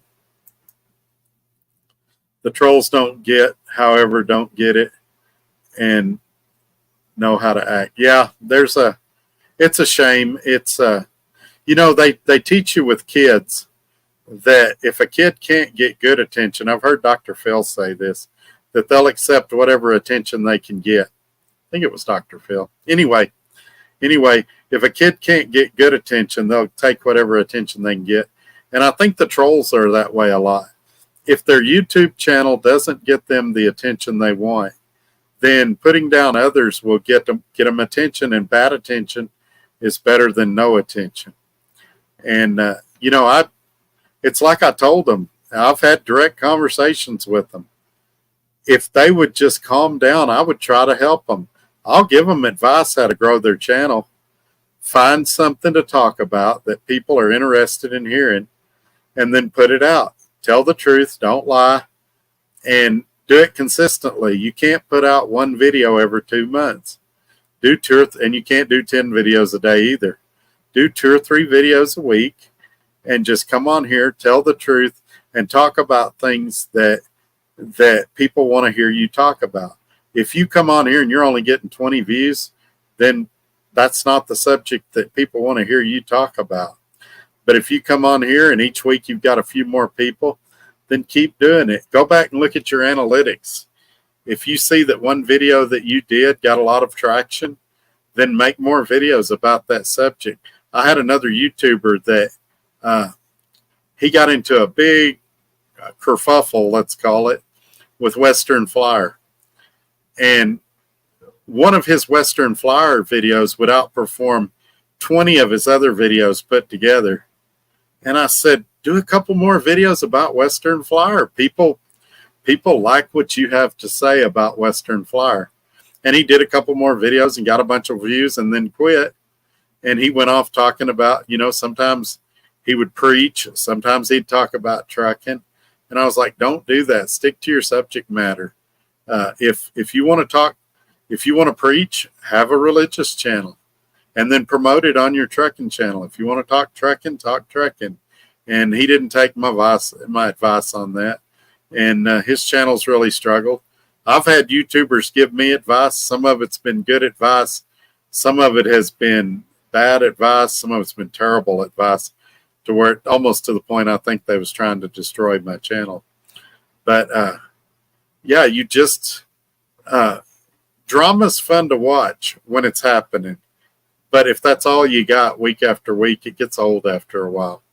And even on here, I went through a period where I was really negative and I was saying a lot of negative, and people got tired of it. They're like, Todd, we like it when you're positive. We like it when you're upbeat. And I liked it better when I was positive and upbeat. I don't want to be in a negative, angry place all the time.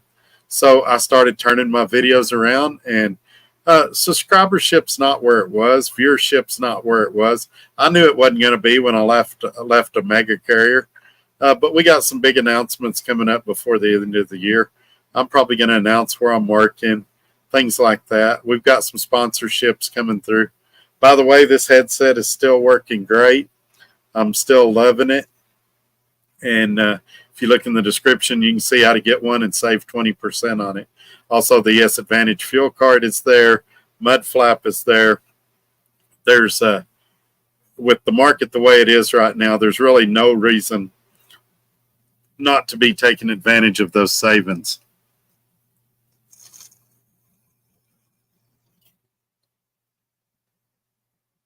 You know who should sponsor this channel? Circle and Coke Zero. Because I always seem to be drinking their product on the show. I'm excited. We got some really cool stuff coming up. I'm talking with a company, an electronics company, and there's no telling what I'm going to have just to review before too long. Somebody's agreeing with Michaels that the trolls don't get it.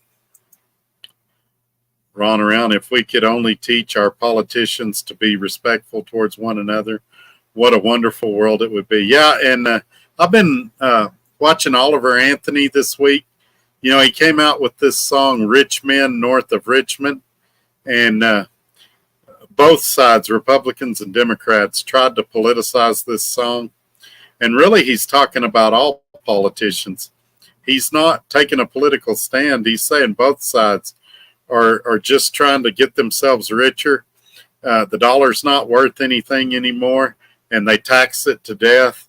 And it's all for a few rich men north of Richmond, which would be Washington, D.C. And but they've both sides have tried to politicize the song, and it kind of made him mad. He said, you know, when he wrote the song, he was depressed about the way the world's going, and instead of listening to the meaning of the song and trying to make positive changes, they're trying to figure out how they can get a few political points off of it.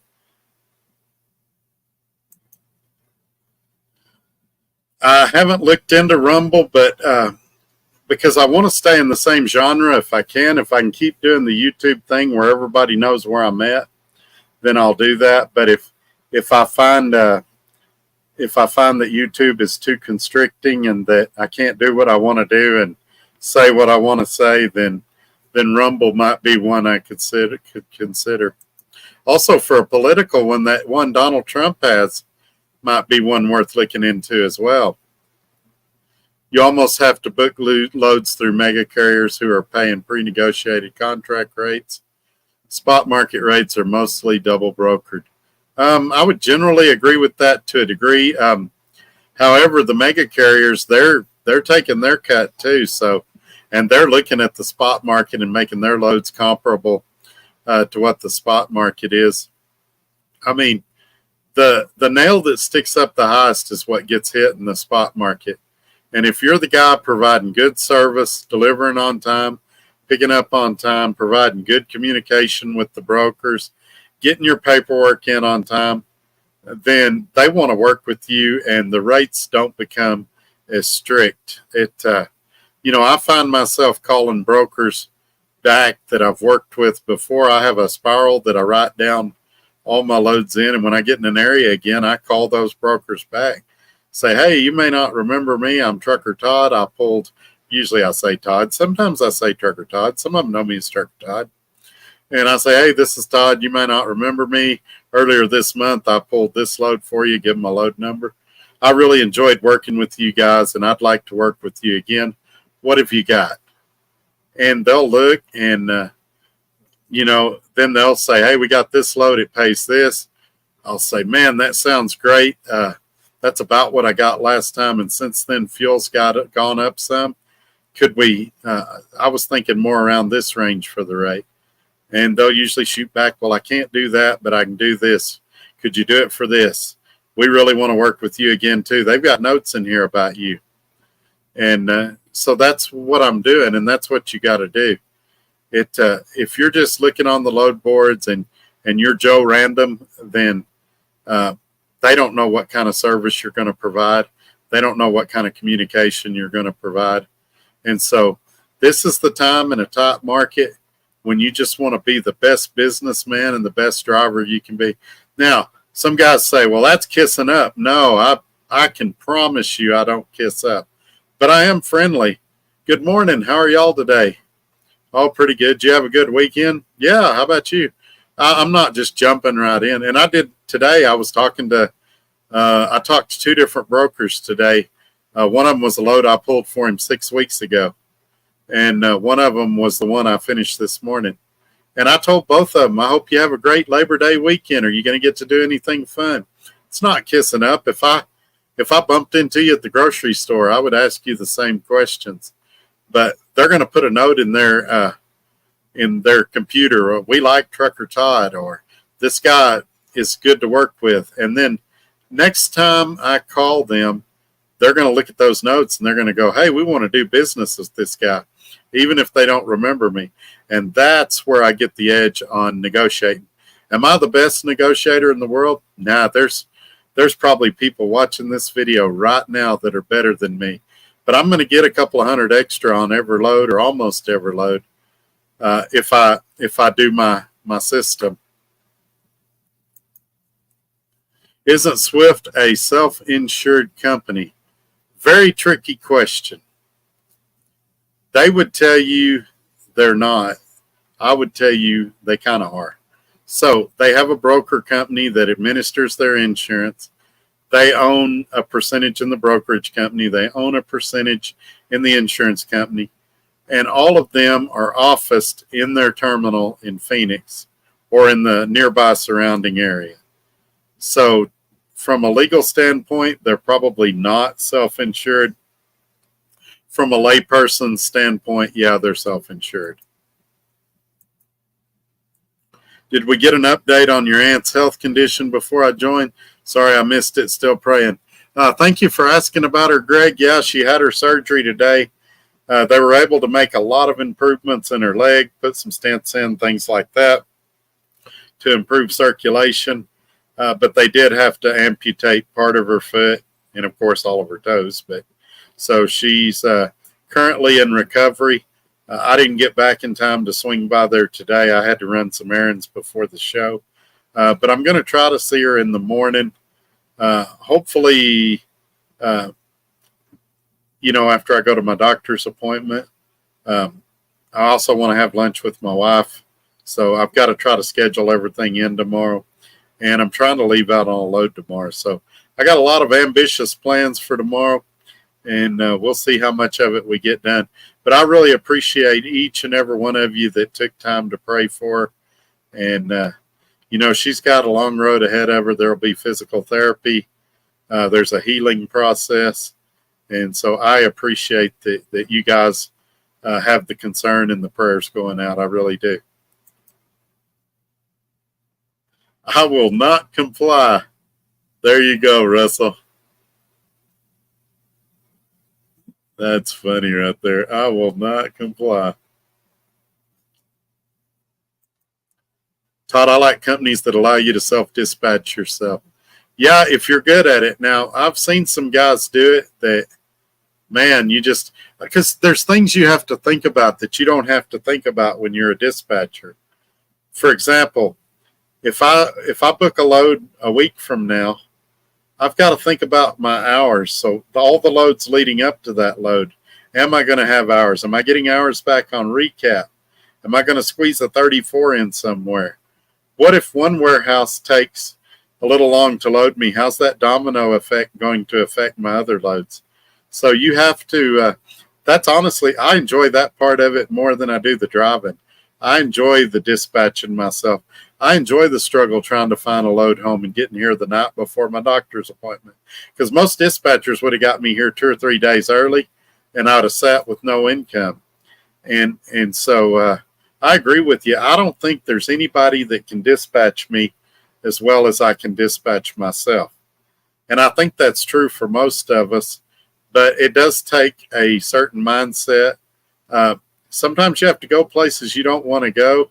Sometimes you have to do loads you don't want to do. I did one, about a month ago that had 4 stops on it. I believe that's the most I've ever done. And it was just, I needed a good rate. I was coming home. That load was coming home. And so I took the good rate and came home. I think it was it for a doctor's appointment too, Paula, or was it for something else? I don't remember what it was for. Anyway, I needed to get home for something.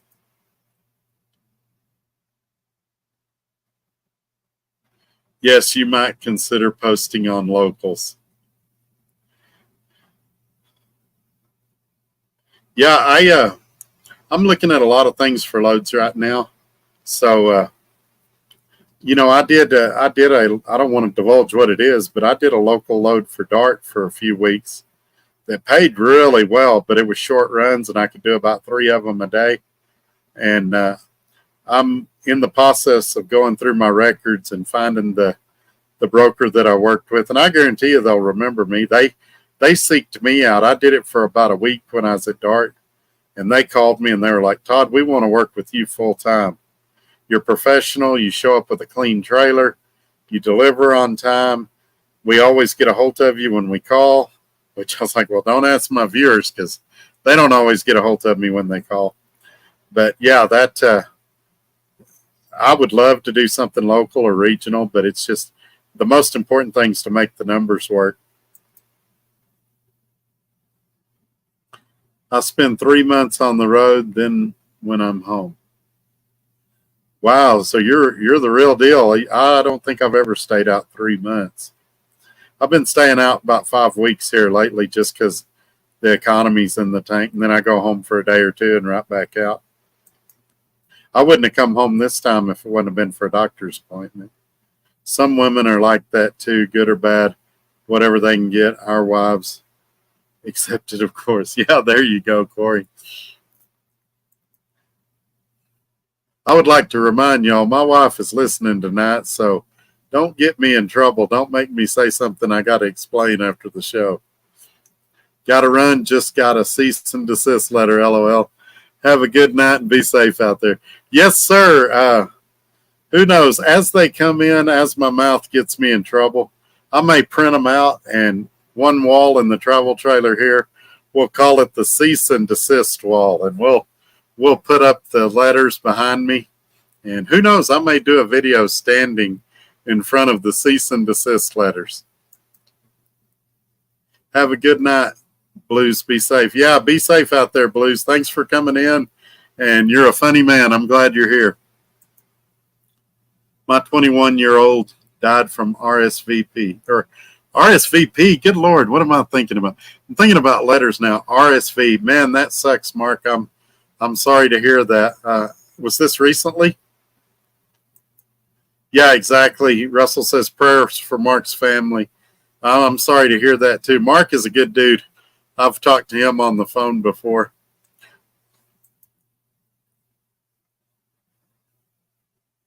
Have you ever booked loads from Convoy? I have done a few, but not many. I'm set up with them now. I was set up with them at F2F, and I just, it's rare when they have something that'll work for me, but they are somebody I look at to see. Who are you contracted with now, Todd? I'm working for a small carrier. He's got about 6 or 7 trucks.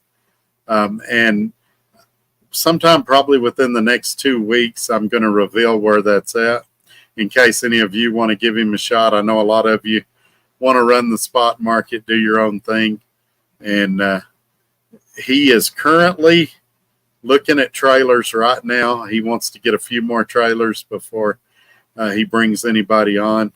And as soon as he tells me he's got some more trailers, I'll be revealing that either in a Tuesday or a Thursday show.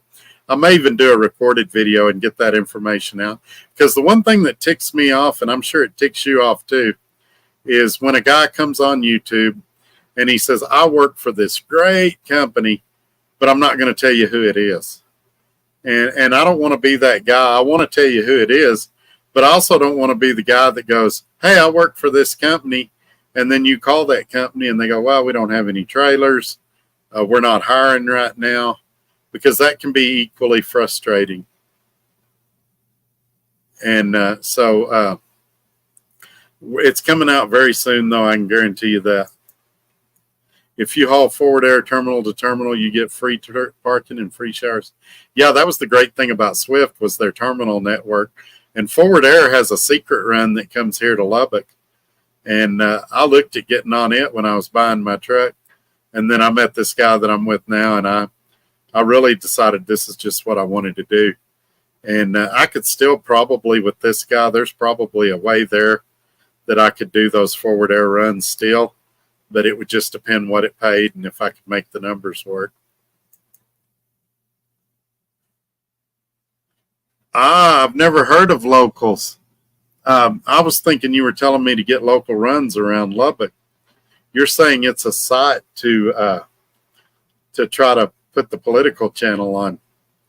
I'll check it out, man. Thanks for that. Thanks for the suggestion. I would write it down, but I don't have a pen. So I'm going to have to try to remember it. Paula, can you write down locals? Mm-hmm. My wife's going to write it down. Thank you for the suggestion.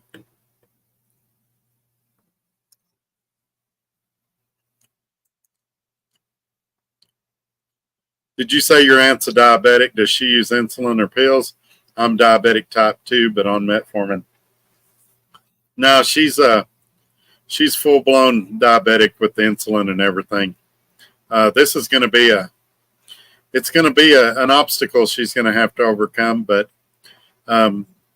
she's got a really good church behind her praying for her, and she's got a lot of people on here praying for her, and friends and family.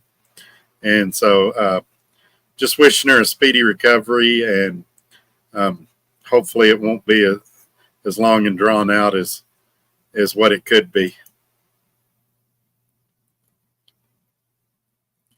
Wow, you guys make me feel like a slacker. Michael says he'll be taking Monday and Tuesday, first time off at the house since March. Trucking Lady says Trucker's CFO is going to sue you. You never know. I have not mentioned him tonight. I'm not saying if that is or is not who sent me a cease and desist order. But I'm saying in this economy, you can't get blood out of a turnip. And I think it would be a waste of legal fees to sue me right now. Anybody. I got a truck what's his rates if you own your truck. So with the guy I'm working for, he's got a couple of options, and you have to own your own truck. He doesn't have any lease purchase or anything like that.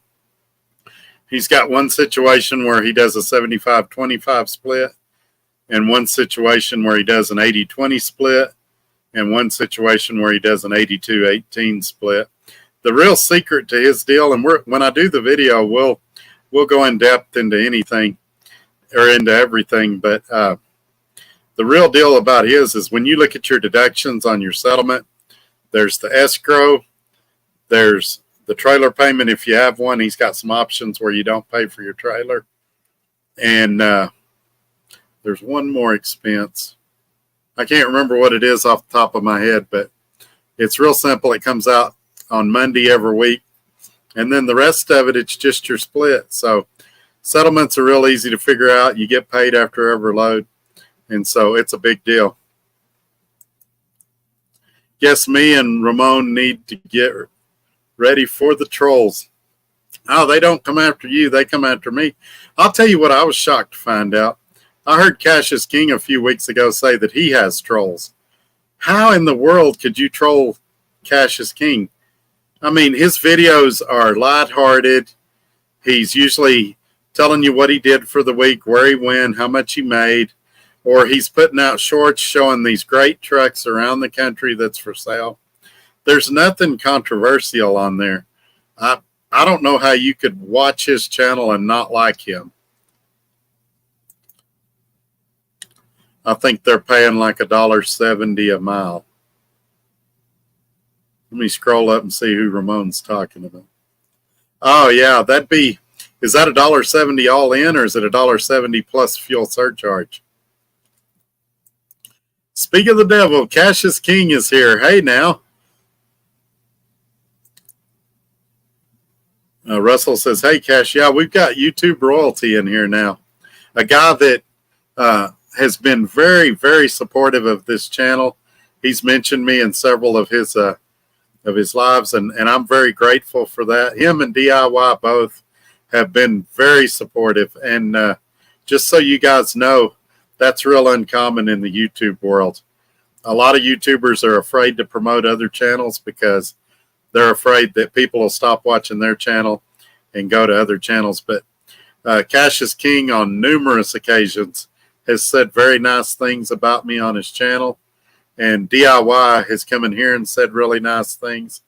And so that's YouTube gold when you can get it. And I really appreciate both of them.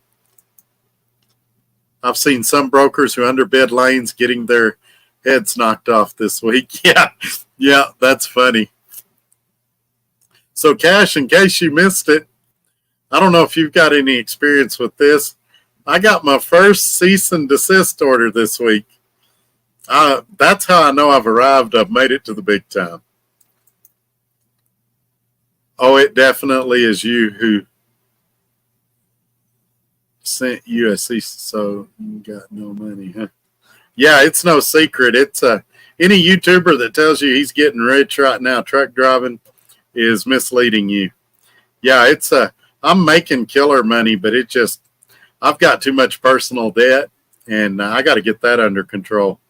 Until I get my personal debt under control, it's going to be a struggle. And that's the difference between me and some YouTubers. I'm going to come on here and tell you the truth. I'm not going to tell you it's rainbows and roses if it's not. And, when I was making a killing and had all my debt under control, everybody said I was lying or bragging. And now that the struggle is real, everybody's like, oh, you're going to fail. You maybe I will, but all I can do is my best and see what happens. And that's why I watch guys like Cassius King. I get advice just like you guys do.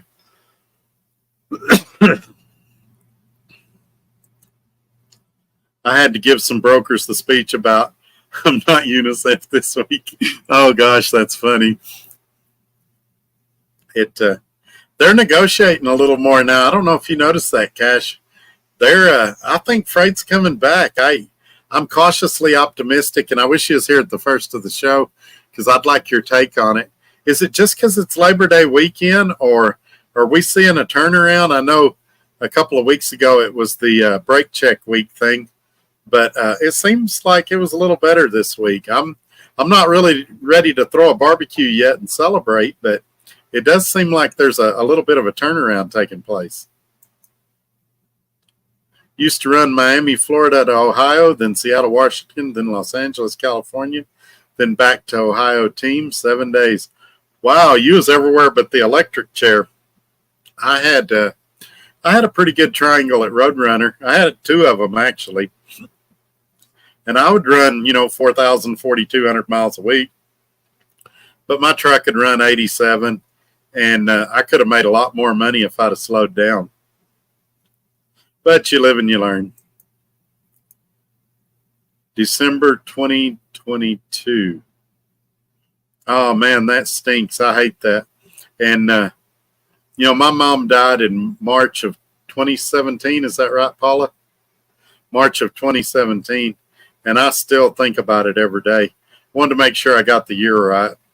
But, yeah, there's certain people in your family that when you lose them, you think about it every day. Hello, Red Raider Reloading. I'm glad you made it. I am in Lubbock. I'm going to try to leave tomorrow, but we'll just have to see what's available.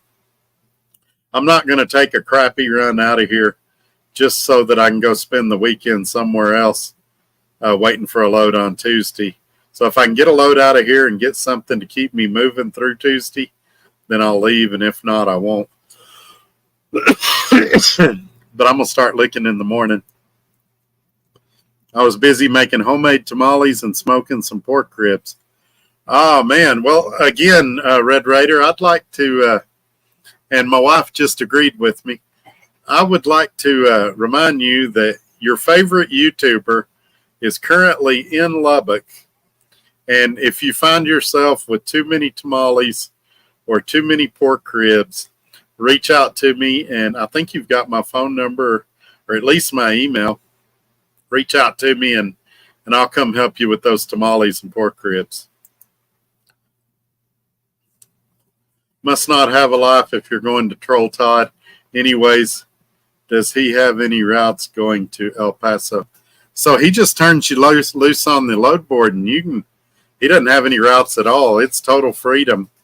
And so I saw several loads going to El Paso in the next few days. The problem with El Paso, and if Cassius King is still here, he'll agree with me. A lot of times the rates going to and from El Paso are not great.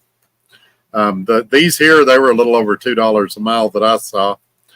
But so I avoid El Paso, generally speaking, unless I can get a good load in there and a good load out.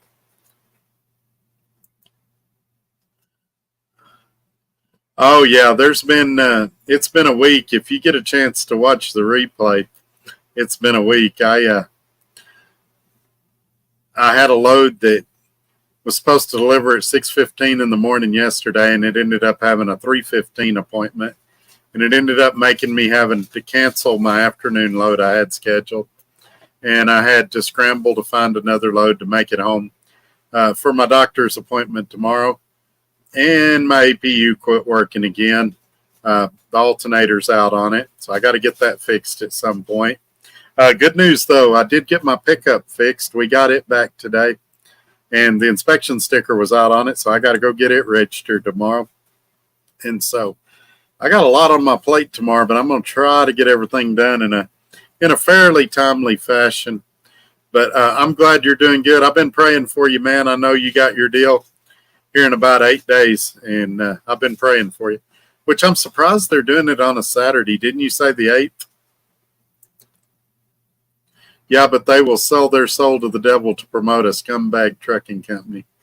Yeah, there's a lot of that going on too. Go ahead, Paula. What is it? Oh, my wife just told me the 8th is on a Friday, so I guess they're doing you on Friday, Red Raider. But I'm praying for you. I really am. think we will definitely get some volume this week. Could be holiday seasonal stuff. And we got northern produce coming in. Yeah, I think I agree with you. Also, I think this hurricane is going to provide for some freight going to that region that'll need to be restocked, especially water, canned goods, things like that. I think I agree with you, Cassius King. I'm glad you're here. That was my first thought today. I was like, I wonder what Cash would think about this.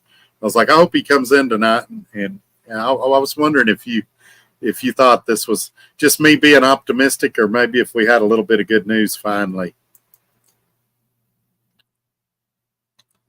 It's hard for me. 2020 lost my parent. Yeah, my mom, she would grieve every year on her mom's birthday. And I always, in the back of my mind, I thought, man, Mom, it's been, 25 years ago. And now that my mom's gone, I get it. I see why people, it's not something that consumes me to the point I can't function every day, but it's something I think about every day. I used to drive a lot of nights, and I would call her at night, and she would keep me awake because my dad also worked nights at a hospital, and she couldn't sleep when he wasn't there, so she'd call me because she was worried about me being safe on the road. And we would talk sometimes for hours at night. This is prior to the Trucker Todd days. It'd be tough to do that nowadays. But yeah, especially that first year, it was tough because it'd be 10 o'clock at night, and I'd think, oh, I'm going to call my mom, and I'd go to reach for the phone, and I'd be like, oh, that's not possible anymore.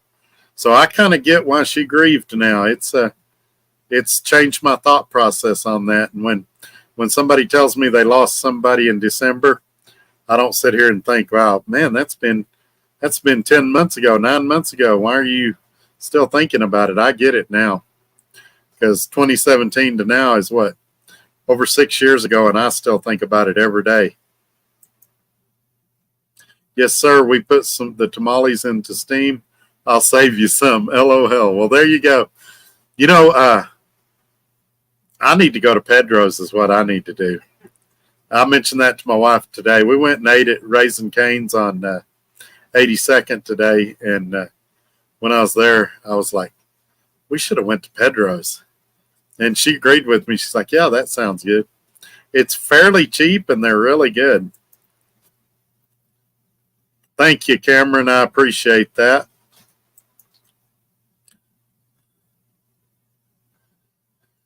Trucker Todd, because you live in Lubbock, are you a Texas Tech fan? I'm a casual fan. Obviously, I like Patrick Mahomes. I've gone to multiple basketball games. I was at Bobby Knight's last basketball game here in Lubbock. I didn't know it was his last game at the time. He announced after that. And my problem with college ball of any kind is that it seems like there's too many games. Like, I love the NFL because you can lose one or two games and might lose your division, might be a wild card in the playoffs. In college, you can be a 500 team, win half and lose half and still make it to a bowl game. And I wish they would go to more of a playoff system like the NFL, and then there's a Super Bowl for college teams. And I know they have bowl games that have more significance than others, but I'm just a casual fan for that reason. Same reason I don't follow Major League Baseball. I mean, you can lose 50 or 60 games and still be considered a good team. And so that's what I tell you about that. El Paso, Texas to North Carolina, GMC plant truck engines, they used to pay good. Yeah, I may have to check that out. Typically, there's a lot of loads going to El Paso for like $1.20, $1.30 a mile, and that just doesn't get me excited. But, when you get up around the $2 a mile range, then maybe I take that 350-mile hop over there. Provided I can get something good out of there, I'm going to be looking. That's part of what I do in the morning. That's part of what you have to do when you're picking your own loads is not only look, okay, I want to go here, but how am I going to get out of there if I go there? And I was telling somebody the other day, if you're in Dallas and you want to go to Los Angeles, Dallas to Los Angeles doesn't pay nothing. So how do you do it? You do Dallas to Denver or Dallas to Salt Lake City and then go down to Southern California. That's how you do it if you want to make money. And some people can't think that way. They think, I got to go straight there. And they take a bath on rates when they do that. Thank you, sir. I appreciate the prayers. No problem. I love this guy's name. Joe Bananas gives me the peace sign. My mom used to call me every night at 10 p.m. Yeah, and I'm sure right now as I'm saying this, there's some guys making videos, making fun of me. That's fine. Make fun of me. I do miss my mom. I do miss talking to her on the phone. My dad said it best. My dad told me one time, he said, Todd, when she was alive, she drove you crazy. But he said, I know now that she's gone, you miss her. And that's exactly it. Same thing with my dog, Mocha. That dog drove me nuts when it was alive because it was high maintenance. It always wanted something, always needed something. Now that she's gone, I'd love to have another afternoon to play with that dog. One more time. Give me a wrench. Been subscribed since you were working for Swift. Good insights on the trucking industry. I give you one, but I got to know you better. This is the first time I've seen you in here. I don't see a profile picture on you, but we'll get there for sure. I do see some people that should have one and don't, like Gary Cook. I thought I gave Gary one a long time ago. Oh, Mark's got one. I was like, what happened to Mark's wrench? Yeah, we'll definitely get you one. I just got to get to know you better first. When I first started this live, I gave everybody wrenches, and it really came back to bite me. I had people deleting all my viewers for no reason and creating all kinds of chaos, trying to take my channel down. So I just got to be a little more careful and know you better. I still live with Mom, and I'm 52 years old, but I'm on the road a lot, and that's why. Yeah, we did that, my wife and I, when I worked for Swift, for Dart from 2010 to 2014. We used my parents' address and said we lived there just because it didn't make sense to have an address that we were paying for and got our mail there and stuff like that. I don't see anything wrong with it. I know some people do, but it makes sense sometimes from a financial standpoint. Yeah, I agree with Mark. It can be tough to get in and out of El Paso. The mega carriers have really overtaken that area. Warner and a lot of them have terminals there, and it can be tough to get out of there. So El Paso is one of those areas that before I plan the load there, I'd plan the load out of there and make sure that I could get in and out. I'll book El Paso to Phoenix, Phoenix to Cheyenne. Yeah, Cheyenne's not bad. A lot of people say don't go to Cheyenne, don't go to Denver. I find myself going there quite a bit, and I always get lucky and get something out. But I know a lot of people don't like to go there. You got to be careful or you'll end up with a heavy beer load, though. Download the Truckload app. That way you can see what loads are paying. I've got several of them. I use DAT. DAT shows what the 30-day average is. You can pay for the 15-day average, but it's a lot more expensive. And so I got a pretty good idea. Plus, you guys keep me on my toes and make me learn a lot of stuff. And then I watch really smart guys like Cassius King, and he kind of helps me too. But he's doing reefer, so it's a little bit different. But yeah, there's a lot of places you can get information these days about what's available and what it pays and things like that. Ocho Mingos. Ocho Migos. Man, I said that wrong. Finally able to make a live show. Looks like you're growing some hair out. Yeah, I got teased so much about being bald. that I grew it out a little bit to show I wasn't bald. It's still pretty thin up there. The problem is it's like a light blonde color, and it doesn't show up in camera real well. But if it stands up, I look like Bart Simpson. So I've got to I got to go get the sides cut tomorrow and get it trimmed a little bit. But yeah, I'm going to grow a little hair. Also, it keeps my head from sunburning as easy. Hell, I'm the oldest of five. I'm a mama's boy. I call her when I'm bored. Spend time with them while you can. When they're gone, they're gone. Yes, sir. I agree with you. I understand the precautions. Yeah, I really didn't. I had another YouTuber that I got into it with at one point, and he told me, he said, Todd, YouTube's brutal. And I was like, yeah.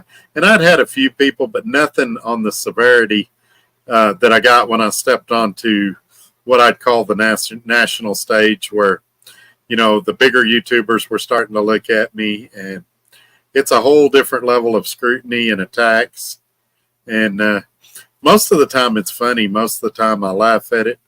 But there's been some stuff that went over the line. I've had background checks ran on me. I've had people do what they call dox me, where they put out my personal information, where I live, things like that. I've had attempts made to find out where my family lives, where my family works, things like that. So some of that goes over the line a little bit, and I just got to be careful. But it's nothing against you personally, Cameron, and I'm sure as I get to know you better, then we'll work something out where you can get a wrench too. Being a truck driver is in the blood. It's weird. Everybody always says that, but the first 20 years I drove a truck, I hated it. I was always looking for a way out. And the last 3 or 4 years, I've really started to appreciate it and enjoy it. Am I stressed out all the time now? Absolutely. Do I get overwhelmed and have more than I can do in a day? Absolutely. But I also have a lot of fun, and I get a lot of laughs. I meet a lot of interesting people and hear a lot of crazy things. And so what other job could I do and have that experience? To hell with the Miller Lode in Denver. That's a mountain pass with narrow lanes with a drop. Almost pants with the downgrade. Yeah, I don't pull many alcohol loads anymore. Mainly because with this company, he doesn't have his alcohol permits in all the states, so there's only certain states I can do it in. And he's got it in the permit book where we can do it and don't do it. But most of the time, it's more hassle than it's worth to pull a heavy load that doesn't pay very much. And there's plenty of other stuff you can haul. So alcohol loads for me are generally a last resort. Hey, Craig, thanks for being here, my friend. I'm trying the 1, 2, 3 load board. If it doesn't work, then I'm switching to that.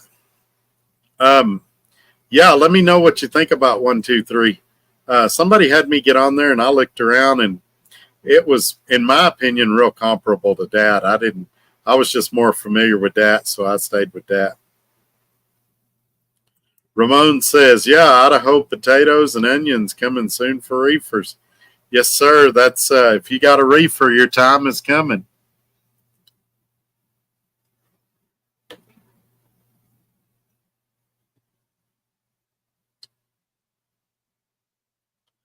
Okay, we're at the 2.5 hour mark.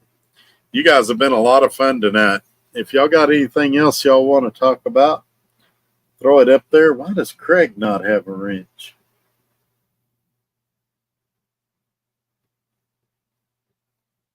Craig's been with us since 1953. I figured that'd get a laugh out of you. Paula. She ain't even listening. Ain't that a shame?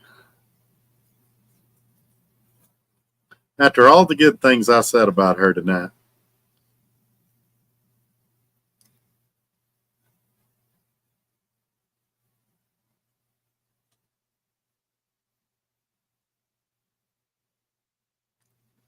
All righty, the comments have stopped. We're still at 43. I hate to leave when, well, we went up to 44. I hate to leave when you guys are still here. Y'all, let me know what's on your mind tonight. Get a 45 just in case those stalkers. Hell, 30-06 will do the trick for self-defense of the family. It's Texas. Yeah, here's what I can say about that. There have been some precautions taken along those lines, and I'm safer than it might appear, but it would probably not be a good idea for me to say much beyond that.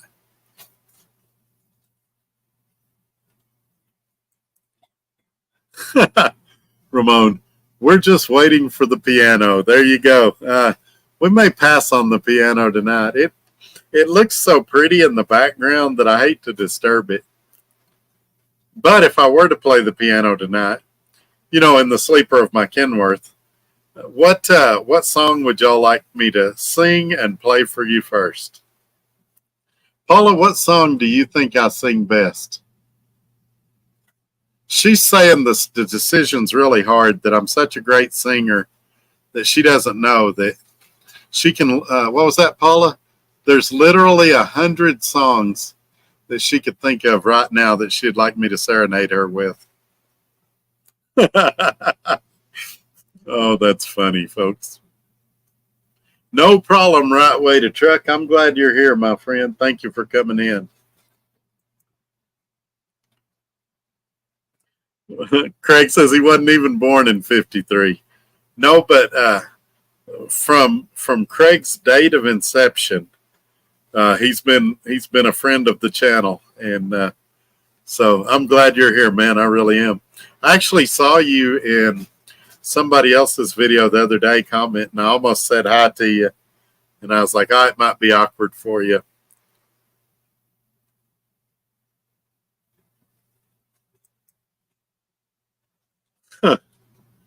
A bad oven.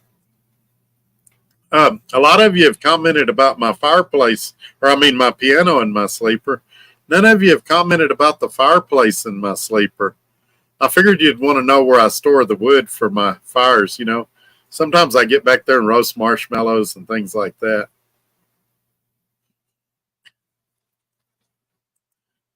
Oh, that'd be great. Craig wants me to sing and play Elvis Return to Sender. Um, several people have told me I sound a lot like Elvis when I sing, and a few people have said I dance like him, but only better.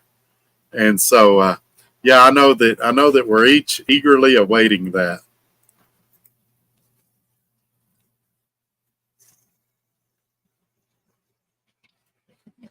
My wife made me these crackers, and they're the bomb. They're I don't know if you can see it. They're crackers, and they've got cream cheese and some kind of, what was that sauce, Paula? Chipotle, roasted raspberry chipotle sauce, and they're really good.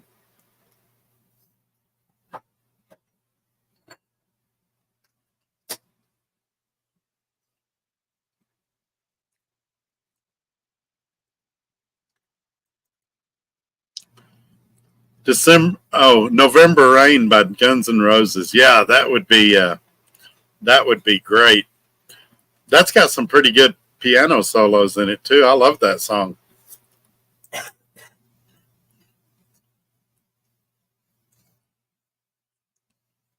I think I spelled that German piano wrong. He was deaf. Oh, Beethoven.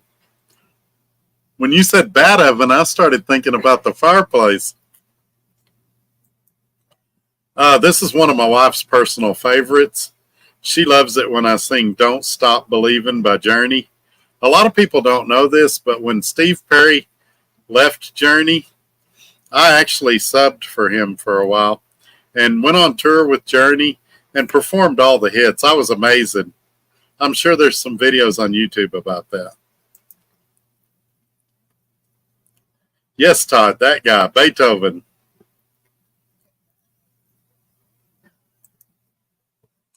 So, Yeah, he doesn't. The company I'm working for doesn't have any restrictions because it's my truck and everything, so I can park wherever I want to. My residence, I'm living in a travel trailer, as you guys know. That's right. The sleeper of my Kenworth is actually nicer than my travel trailer. But yeah, there's not really a spot here to park the truck, so I park it about a half mile away, and then I go check on it. Matter of fact, here in a little bit, I'll go down and crank it and let it run for a little bit. Charge the batteries up real good for overnight since the APU's not working right now. But yeah, that's how that goes. But the batteries are pretty strong because you see I've got all the lights on in my sleeper, and the batteries hadn't gone dead, and we've been talking for over 2.5 hours.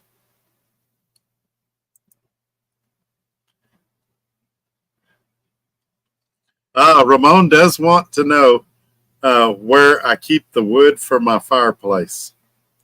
So what I do when I'm at the truck stops, a lot of times guys will sweep their trash on the ground. There'll be broken pallets out there, things like that. Me being the environmentalist that I am, I go out there and pick wood up off the ground from the parking lot and put it in my fireplace.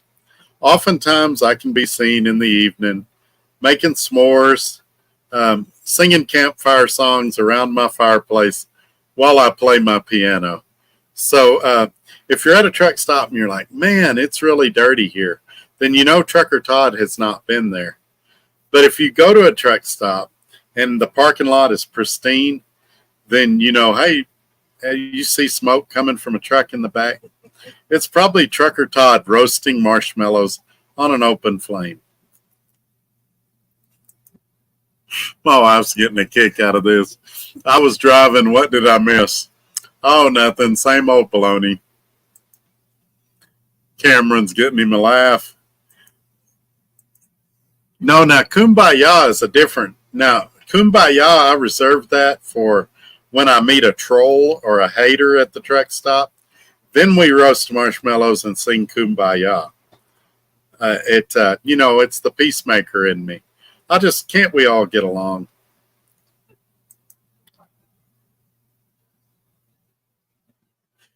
Craig says those broken pallets actually burn well. Yeah, they do, and you get the that distant aroma of truck driver urine from drivers that have peed on it, or that distant aroma of poop bags in the parking lot. There's nothing quite like the trucker experience. But at least I got a nice sleeper to come home to. It's funny. Another YouTuber said that he did a video using this background, and he said he was at Todd's Airbnb. So I thought that was pretty creative and funny as well. Oh yeah, Ronnie Millsap's great. I still have a few of his songs in my Spotify. Really good singer. Also Stevie Wonder, a lot of piano.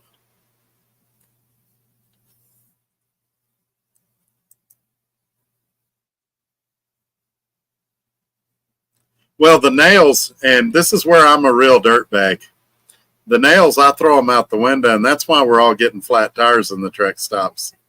So, yeah, after I'm done, I clean out my fireplace because I don't want ashes in my sleeper. But I chunk the nails out the window, and sometimes I run over them. That's why I have a lot of tire problems. But if I miss them, you guys get them, and so that's where I get the wood. Yeah, gotta love the humor. I have fun doing this. I love thinking quick on my feet and trying to come up with an answer. Yeah, that's I'm feeling risque today. I got my first cease and desist. Why not rack them up? Let's see how many I can get by Christmas. Too bad Tim's not here. He likes to do over under bets. He could do an over under of how many cease and desists I get before Christmas. Maybe we could have a contest, and the guy that guesses it the closest wins a prize or something.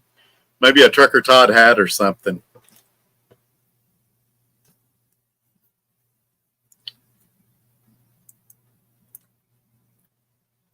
Ray Charles, man, I hadn't thought about him in a while. Didn't he do some Pepsi commercials back in the day also?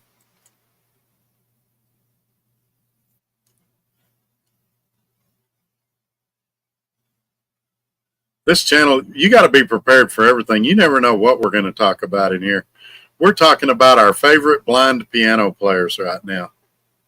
Who woke up this morning and thought, later tonight, I'm going to talk about my favorite blind piano player. But that's where the show went. Funny what happens after we're here a couple hours.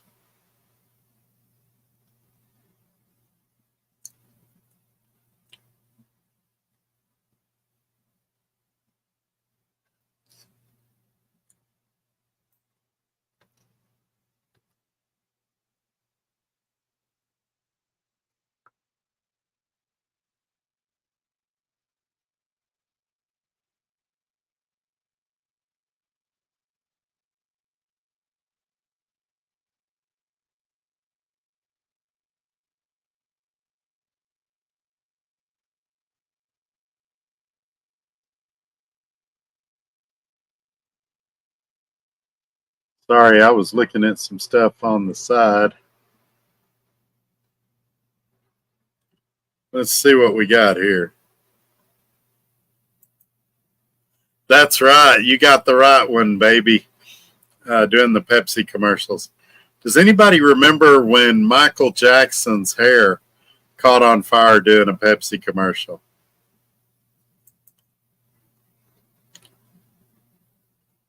Ted's in Longview, now listening, still being loaded. That's cool, man. You're over there close. I got a lot of family in that area. Hopefully they can get you in and out of there pretty quick. You ain't going to leave me with the leftover nails. I got that magnet hanging from the bumper Yard Mule uses. Oh, that's actually pretty cool. That's pretty cool.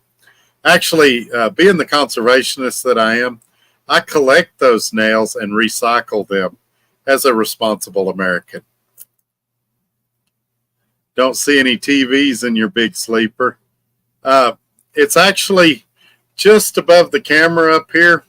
It's up there out of the way, so that when I have guests in my enormous sleeper, we can watch TV, play video games, all that good stuff. But honestly, I'm going to be honest with you now. Most people, when they're with me, don't want to watch TV or play video games. They just like hearing me play the piano and sing their favorite songs.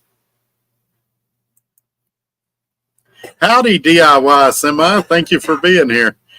We just missed your buddy. Cash was here earlier. We are being kind of silly tonight. I got my first cease and desist order today, and I think it's pretty funny.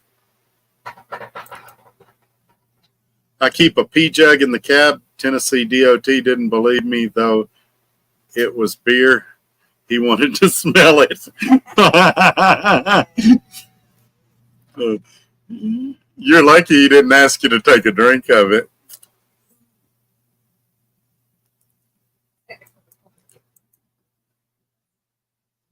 Yeah, I think if I move my head too much, the illusion is gone.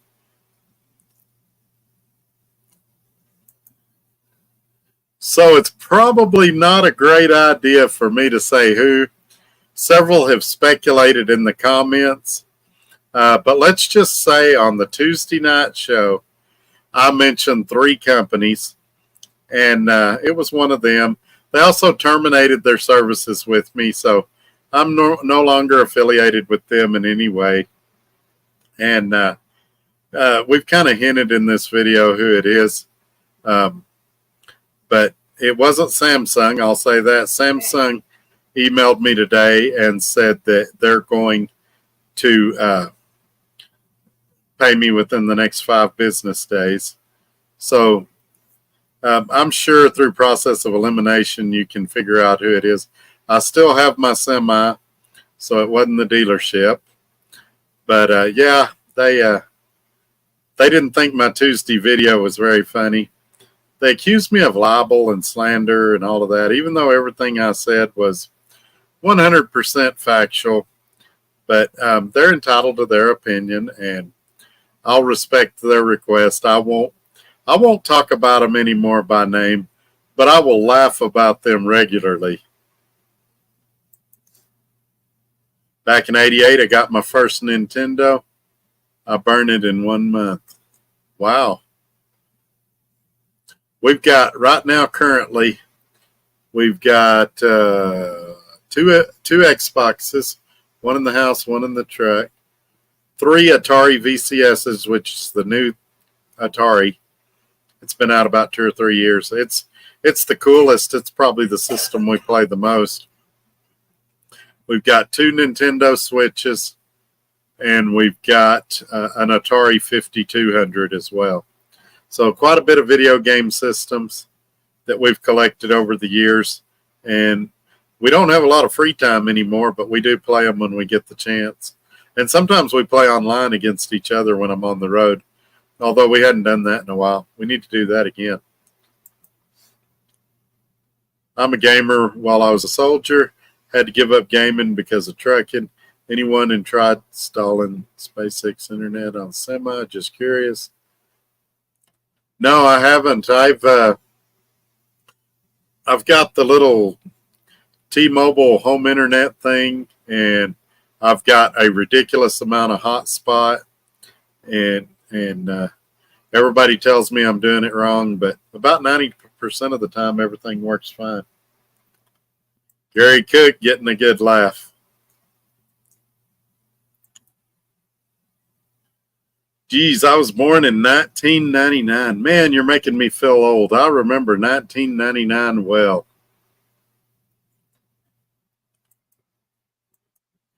Yeah, I love Call of Duty. I got that Xbox Game Pass. I play it a lot.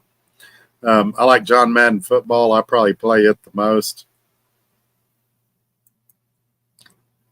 Well, it depends. There's different tiers of hotspot. So on all of my phones and all of my devices, I'm on a business plan, which is where you get the top tier data. And like through AT&T, I've got unlimited high-speed hotspot data. Now, a lot of them call it unlimited, but after so many gigs, they slow you down. This one don't. It's full speed the whole month. So if I'm in an AT&T area, that's the preferred one to use. The Verizon, I've got 100 gigs of hotspot.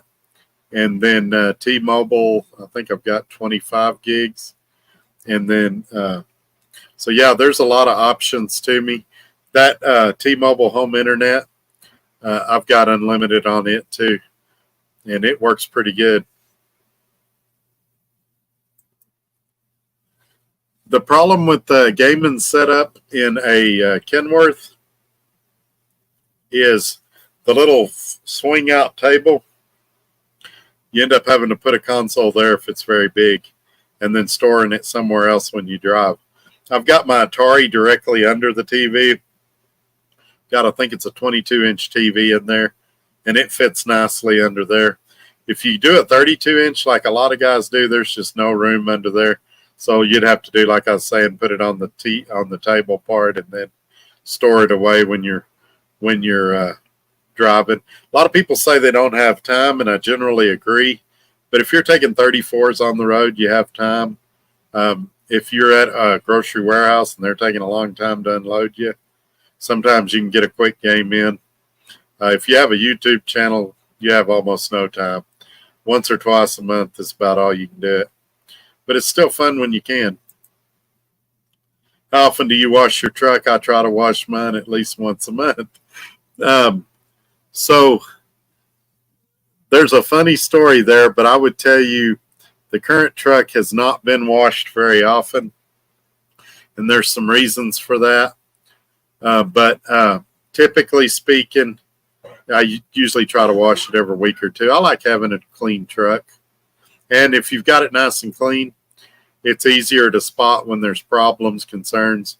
My problem is I go so many miles that a lot of times after I get it washed, I go through a rainstorm or a snowstorm and it gets dirty again, or I pick up on a gravel lot and I get a bunch of dirt on it. So I have to balance with where I'm going and what the weather conditions are projected to be like and things like that.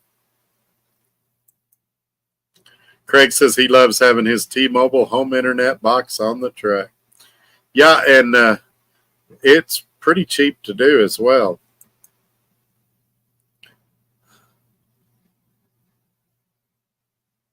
No, I haven't seen that guy. There's Ramon is saying there's a guy on YouTube that has a red Volvo and the whole sleeper is full of speakers.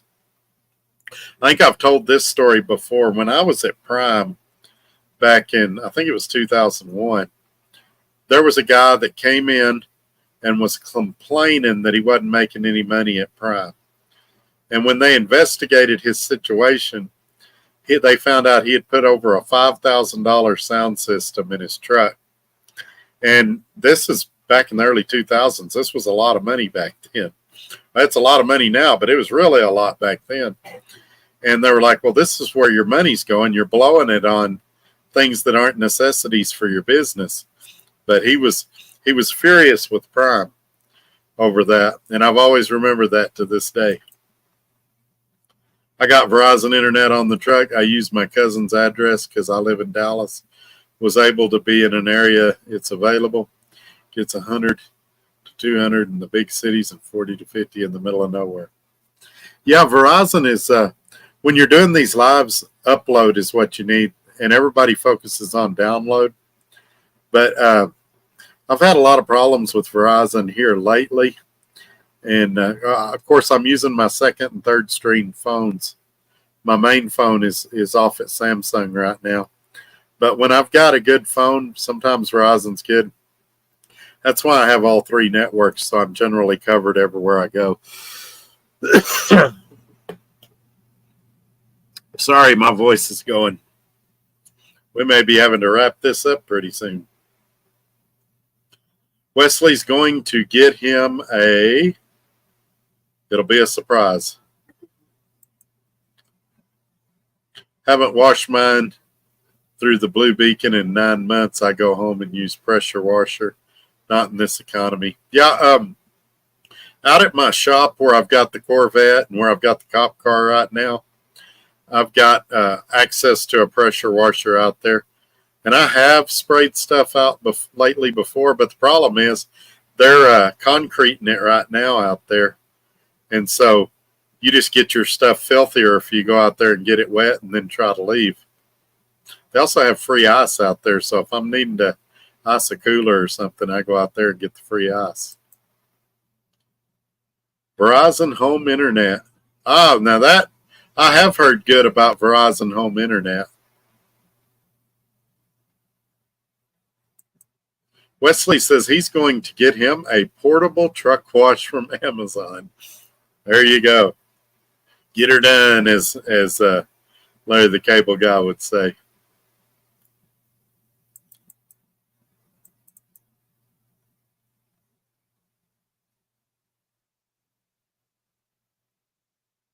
What I need to do is convince the teenagers around here that washing a truck would be cool.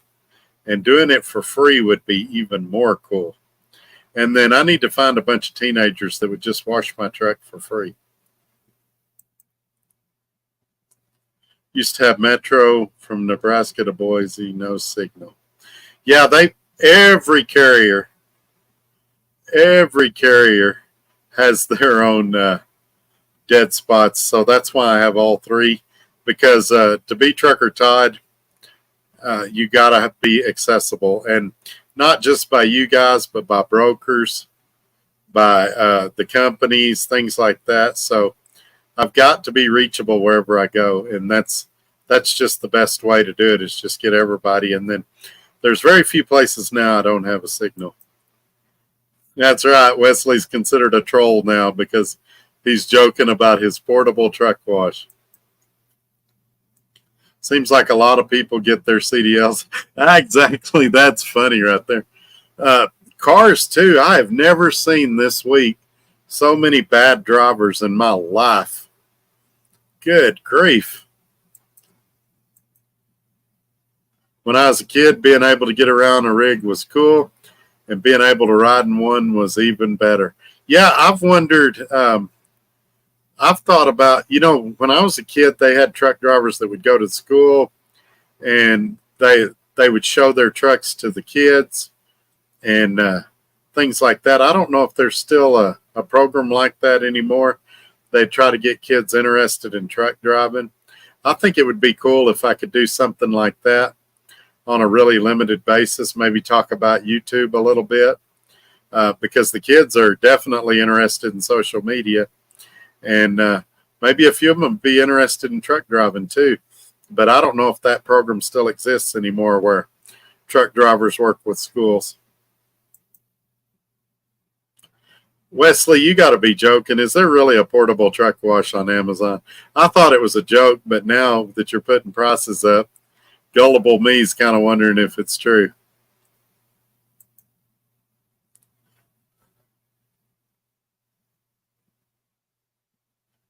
Man, I fell in love with trucking when I drove Oshkosh in the Army.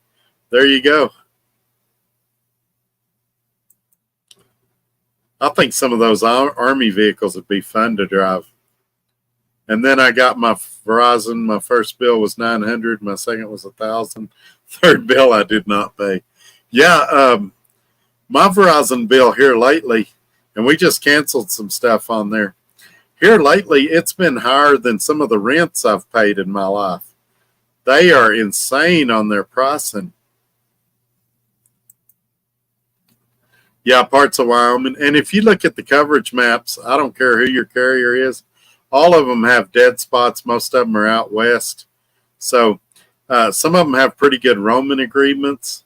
But I've found typically between the 3 lines of service, one of them will have service anywhere I go. None of them will be great, though. I stay mad at all 3 of them. I don't believe we have any good cellular options in the United States. It had 2 chargeable batteries, and you could get your water at the fuel.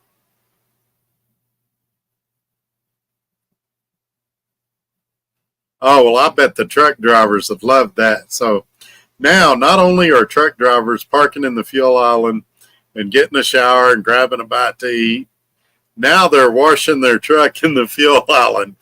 Oh, yeah. I need to give away a bunch of those here on this channel and let you guys fight it out in the truck stop islands. That's funny.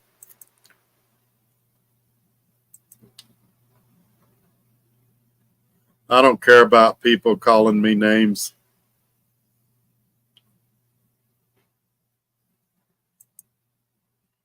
A truck driver was using a portable truck wash at Love's. Maybe they'll use it to take a shower, because some of the drivers I've seen lately ain't had a shower in 6 months. Gullible me actually looked it up on Amazon. Yeah, my wife was doing something, or I would have asked her to look it up, but I was gullible too. I still don't believe him. But it's funny, and who knows, it may inspire somebody to invent something that folds up and puts under your bunk that you can wash your truck with. Oh yeah, they do. They'll get out there with that squeegee and give their truck a bath. And then I knew a guy that carried a garden hose with a sprayer on the end of it. He'd hook it up to the water and rinse his truck off. And when he got out of trucking, he gave it to me. He lived in Washington State, and I never used it one time. It sat under my bunk forever, and eventually I think it ended up in the trash. But yeah, some of them do. They go all out, and then they go inside to the bathroom and pretty graphically take a shower right there at the sink. It's like, dude, if you need a shower, I'll give you one. I got 50 of them on my fuel card or on my rewards card.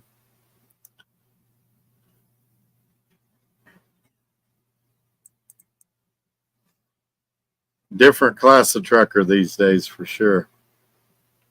All right, I'm going to pull Craig's comment off for a second so y'all can see the website. There's the website, truckertodd.net. Y'all go check it out. You can send me a message from there. You can also email me at todd@truckertodd.net. Take a second, subscribe to the channel. That really helps me out, and it gives you a notification when I put out future videos. It's free to do. As I said, it really helps me out. Share this video. That way your friends and family can come watch and see what we're laughing about.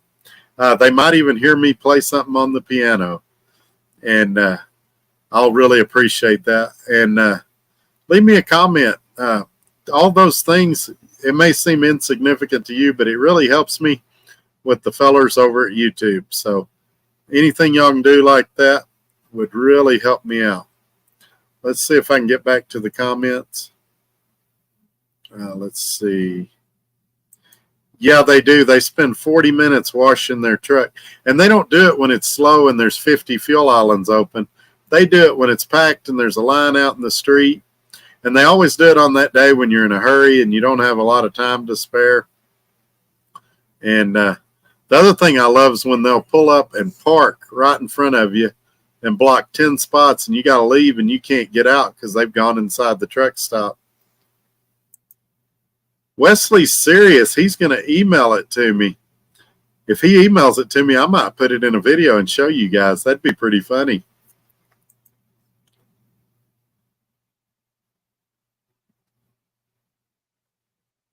No, I've never seen anybody clean their fifth wheel with the squeegee.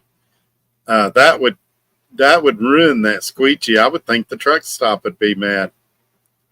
I have seen them purposefully lay the handles down and run over them and break them. And I've seen them throw their trash on the ground. I've seen them throw their pee and poop out there, like the bags or the bottles or whatever. I've seen a lot of weird things out here. I have a friend that has a 5-gallon bucket in the back of the sleeper. Take a shower in the back of the sleeper. So I've got a 5-gallon bucket in my truck, and its primary use is if I'm sweeping out my trailer, I can sweep the trash into it and take it and throw it away. Also, if I'm airing up tires or replacing a mud flap or something like that, I can turn it upside down and sit on it while I'm doing those things so I don't get my knees dirty on the ground. Also, I'm getting old. It's painful to stand on or be on your knees for a long time working on something or crawling around on the ground. And in rare occasions, it's been used for other suggested purposes.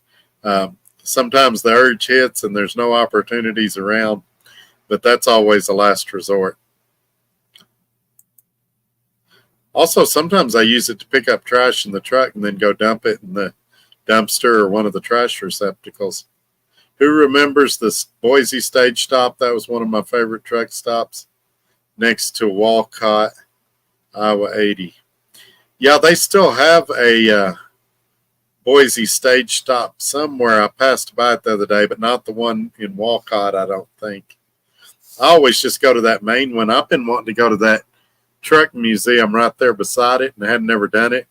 I may see if I can go there and film some video for you guys. I saw another YouTuber recently that shot some video in there, and it looked kind of small, but it looked kind of neat. I'd like to go check it out. All right, we're at the 3-hour mark. The views have dropped off a little bit, but we still got a strong crowd here. If y'all want to keep going, we can keep going.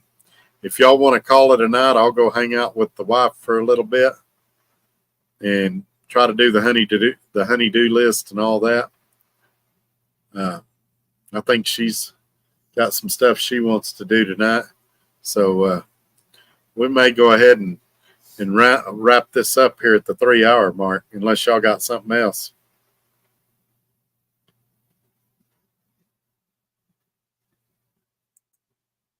Oh, yeah, Little America has great ice cream.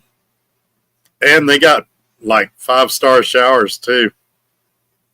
They're really nice. A lot of y'all may not remember Giant out there at exit 39. I think it's called Jamestown, New Mexico. They used to have a limo that'd go around and pick you up. They had like, if I remember right, they had like hot tubs in some of the showers. They called them like executive showers. Of course, it got bought out by Pilot, and it's gone down a lot since then. But it used to be a really nice place to stop.